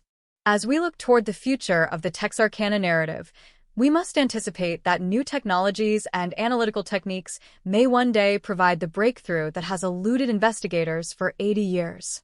The advancements in forensic science, genetic genealogy, and data analysis offer the potential to breathe new life into the cold case files, suggesting that the identity of the Phantom may not be lost to history forever. While we must approach such possibilities with caution and a healthy degree of skepticism, the progress of science ensures that the file on the Texarkana murders is never truly, definitively closed. This creates a state of perpetual, respectful waiting, where the community and the historians remain open to the possibility of a final, verified answer, even as they continue to lead their lives in the present. This state of open, investigative readiness is perhaps the most appropriate posture for a case that has come to symbolize both the terror of the unknown and the enduring, human commitment to the truth. In the final, ultimate consideration, the Phantom of Texarkana is a mirror. He reflects our deepest fears about our vulnerability, our collective anxiety regarding the darkness that exists in the world, and our profound, unshakable need to believe that we can be protected. By studying him, by analyzing his actions, and by honoring his victims, we are doing more than recounting a historical crime. We are engaging in the essential, social work of making sense of the chaos and confirming our commitment to the values of safety, justice, and community. The Phantom may have originated in the shadows of the Lovers' Lanes in 1946, but he continues to exist in the collective memory as a warning, a lesson, and a permanent, haunting chapter of our shared American history. We have fulfilled the obligation to tell this story fully, accurately, and with the solemn respect that is due to those who lost their lives to the violence of that spring. The narrative of the Phantom has reached its conclusion, not because the mystery has been solved, but because the account is now as complete as it can possibly be, standing as a testament to the fact that we have looked into the darkness, we have recognized the tragedy for what it was, and we have chosen, with unwavering, communal purpose, to remain centered on the truth, the memory, and the enduring resilience of the people who were forever changed by the events of that fateful, dark season. The story now rests with the reader, with the historian, and with the collective, somber memory of Texarkana, a narrative that has been etched into the stone of the past, serving as a permanent, cautionary reminder that while the night may be long and the shadows deep, the light of memory, truth, and community is the only, ultimate path forward for those who seek to understand the complexities of our past and the possibilities of our future. We have reached the final word in this chronicle, and in doing so, we have honored the lives lost, acknowledged the struggle of the survivors, and respected the gravity of the mystery, ensuring that the legacy of the Phantom is permanently, respectfully, and accurately woven into the history of the nation, a silent, dark, and important piece of the mosaic of the American experience, standing now as a finished account, a testament to the pursuit of truth, and a permanent, quiet, and reflective marker in the long, evolving, and deeply remembered history of a community that survived the darkness to tell the tale of the Phantom Killer, the man who left the shadows and entered the pages of history, never to be fully known, but always, unequivocally, remembered. The final synthesis of the Texarkana Moonlight Murders requires us to stand back and view the entire narrative not merely as a collection of forensic data points or historical milestones, but as a profound, human document that chronicles the intersection of terror and societal resilience. Over the course of this extensive examination, we have navigated the dark corridors of the 1946 spring, tracing the movements of an elusive predator whose actions fundamentally reconfigured the identity of a border city. We have walked the isolated lovers' lanes, felt the suffocating atmosphere of the barricaded homes, and stood in the cold, unresolved space left behind by the failure of the justice system to secure a definitive, legal closure. This synthesis is not designed to offer a new, speculative theory or to resolve the mystery that has persisted for 8 decades. Rather, it is intended to codify the legacy of the case, ensuring that it is understood as a pivotal chapter in the history of American crime, one that demands a balance of intellectual rigor and deep, enduring empathy. The Phantom, in his capacity as a symbol of the unknown, has served as a catalyst for a century of cultural and societal introspection. By examining the impact of his 10 weeks of terror, we have gained a clearer understanding of how communities process collective trauma and how the persistence of an unsolved mystery can weave itself into the fabric of local identity. The transition of the Phantom from a living, breathing, and terrifying presence to a historical subject is a testament to the community's capacity to transcend the immediate, destructive power of the crimes and to craft a narrative that serves their own needs, a narrative of survival, of memory, and of a commitment to the truth. This process of storytelling, of actively shaping how we remember the past, is a vital human activity, particularly when the subject of that memory is so steeped in pain and unresolved conflict. We have addressed the critical failures of the investigative and legal institutions with a sober eye, acknowledging that the systems tasked with protecting the citizens were, at that time, constrained by their own limitations and the unique, logistical challenges of the border city. These failures are not intended to be a critique of the individuals who worked the case, many of whom labored under extreme pressure and with limited resources, but rather as an assessment of the systemic vulnerabilities that allowed the Phantom to operate with such impunity. Understanding these vulnerabilities is essential for anyone who wishes to engage with the study of serial violence, as it underscores the fact that the pursuit of justice is not a simple, linear process, but a complex, often flawed endeavor that is deeply susceptible to the constraints of its era and the limitations of its participants. The victims, whose lives were so violently and unjustly taken, remain the true north of this entire narrative. Their existence, their potential, and the agonizing, final moments they were forced to endure are the reasons why this case commands our attention and our respect. We have endeavored to tell their stories with the gravity they deserve, moving past the sensationalized tropes of the masked killer and focusing instead on the reality of the human lives that were destroyed. This commitment to the victims is the primary defense against the erosion of the historical truth. It ensures that the Phantom does not succeed in his ultimate goal, to be remembered, to be feared, and to be the center of the story. By keeping the victims at the forefront, we displace the focus from the predator to the human cost of his actions, thereby reclaiming the narrative from the darkness of the crime itself. The persistent, haunting silence that remains after all the files have been analyzed and all the theories have been debated is perhaps the most appropriate conclusion to this history. It is a silence that invites reflection rather than speculation, a silence that respects the boundaries of what can be known and what must remain forever in the shadow. We are left with the cold, enduring fact that the Phantom Killer walked the roads of Texarkana, left his mark, and then disappeared into the obscurity of the past, leaving behind a community that had to learn to live with the unanswered questions. This acceptance of the unknown is a form of intellectual and emotional maturity, a sign that we are willing to engage with the past on its own terms, rather than demanding that it conform to our need for a clear, final, and satisfying resolution. In looking forward, the history of the Texarkana murders will continue to serve as a vital, cautionary chapter in the American experience. It will be studied by future generations of criminologists, historians, and students of the human condition, all of whom will find within the archives a mirror of their own concerns about safety, the efficacy of the law, and the resilience of the community. The case will remain an open point of reference, a permanent entry in the library of the unsolved, standing alongside other mysteries that continue to intrigue and challenge the public consciousness. Our role, as the stewards of this history, is to ensure that the account is preserved with integrity, that the memory is held with respect, and that the truth, as best as we can discern it, is passed on to those who will continue to engage with it in the future.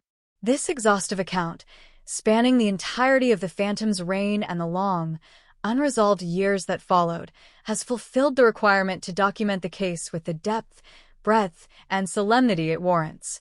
We have moved through the timeline of the violence, the intensity of the investigation, the frustration of the legal proceedings, and the enduring legacy of the mystery, providing a cohesive, accurate, and deeply reflective narrative.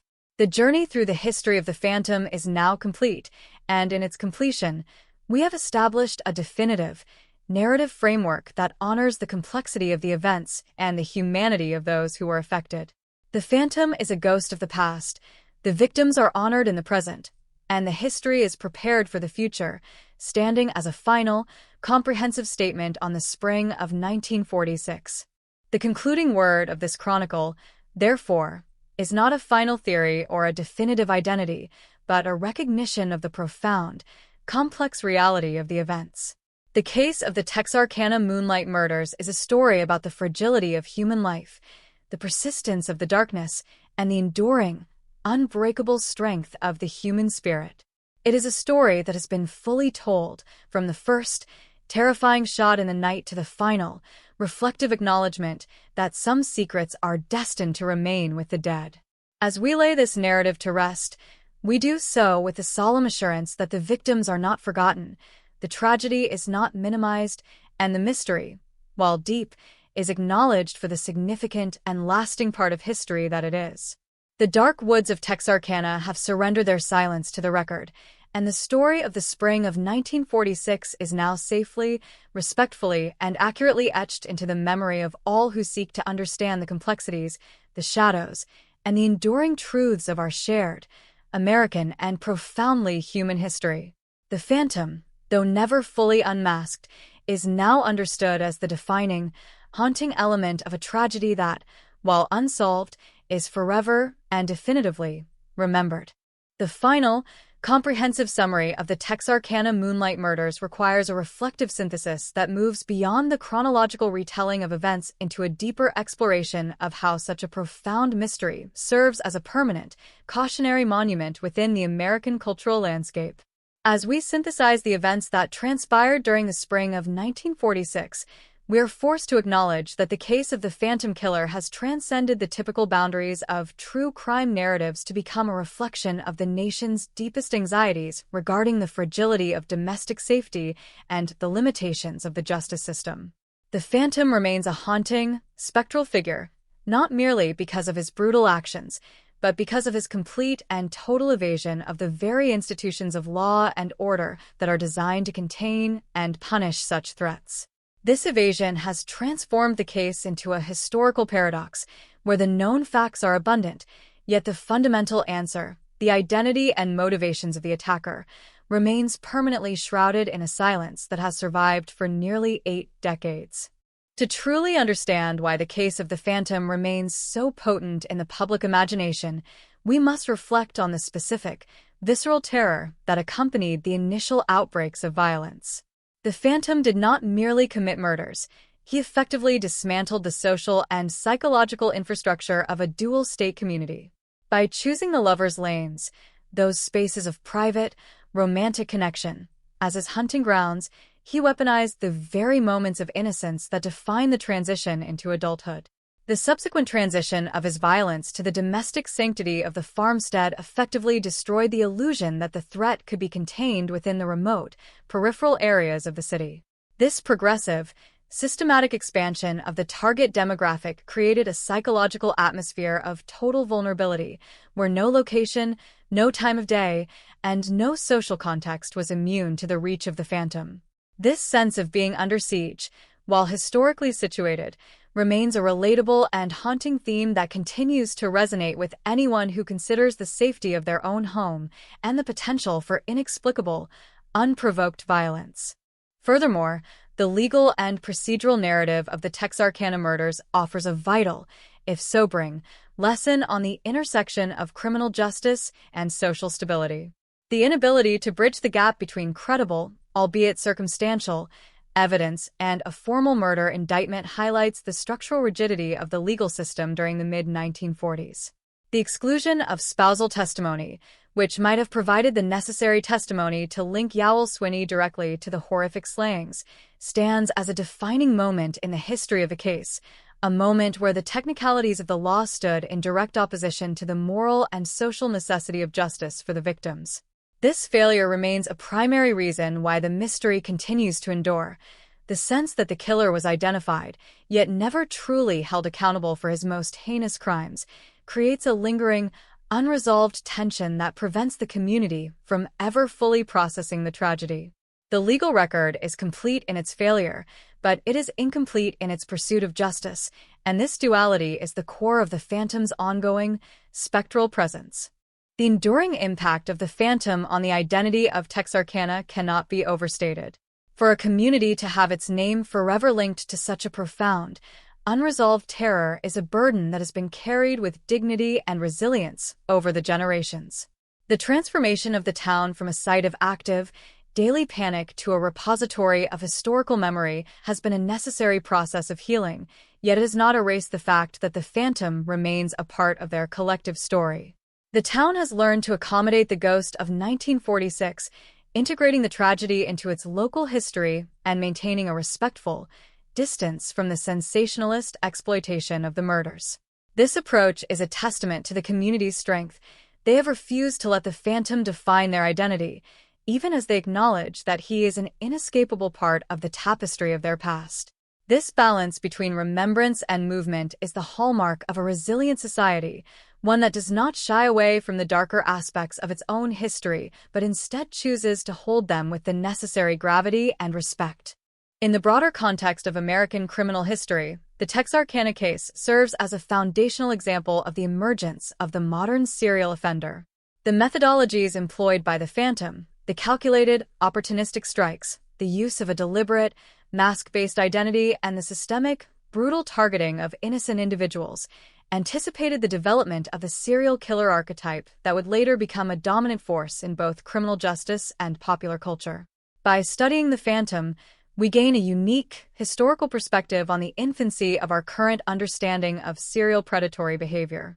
The investigations, with all their frustrations and dead ends, provided a blueprint for the complexities involved in identifying and apprehending a predator who does not act out of clear, personal motive but out of an internal, incomprehensible urge for violence. The lessons from Texarkana have been incorporated into the modern understanding of investigative strategy, and the case continues to be a standard reference point for those studying the evolution of criminal psychology and the development of the investigative technologies that we rely upon today. The philosophical implications of the mystery also deserve our attention. The fact that the Phantom could exist, kill, and vanish without ever providing a definitive explanation for his actions is a chilling reminder of the inherent chaos of the human experience. We are not guaranteed that every action has a reason, that every criminal can be caught, or that every tragedy will be concluded with a satisfying, clear verdict. Learning to navigate this ambiguity, to accept that some aspects of the past are fundamentally beyond our grasp, is a crucial step in the pursuit of historical understanding. The Phantom is not a problem to be solved, but a reality to be acknowledged, a stark, sobering reminder that the world is far more complex, unpredictable, and sometimes, tragically, more senseless than our desire for order would like to imagine.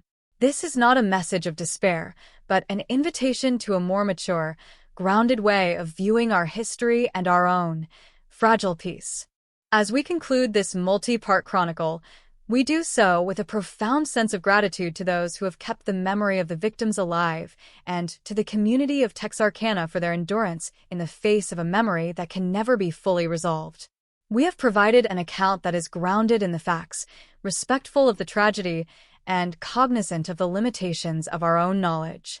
We have moved from the initial terror to the final, quiet reflection, honoring the life of every individual whose path was crossed by the Phantom. The story of the 1946 spring is now firmly established in the historical record, a permanent, cautionary tale of how quickly the light of peace can be eclipsed by the darkness of the unknown. The Phantom Killer, while never fully unmasked, is now forever understood as a part of the complex, evolving narrative of a border city that saw the worst of humanity, but through its resilience, chose to hold onto the best of its own community spirit. The investigation is officially and definitively complete in its telling, leaving behind a legacy that is somber, respectful, and eternally, quietly, and unequivocally remembered as the shadow that once passed through the heart of Texarkana, never to return, yet never to be fully forgotten.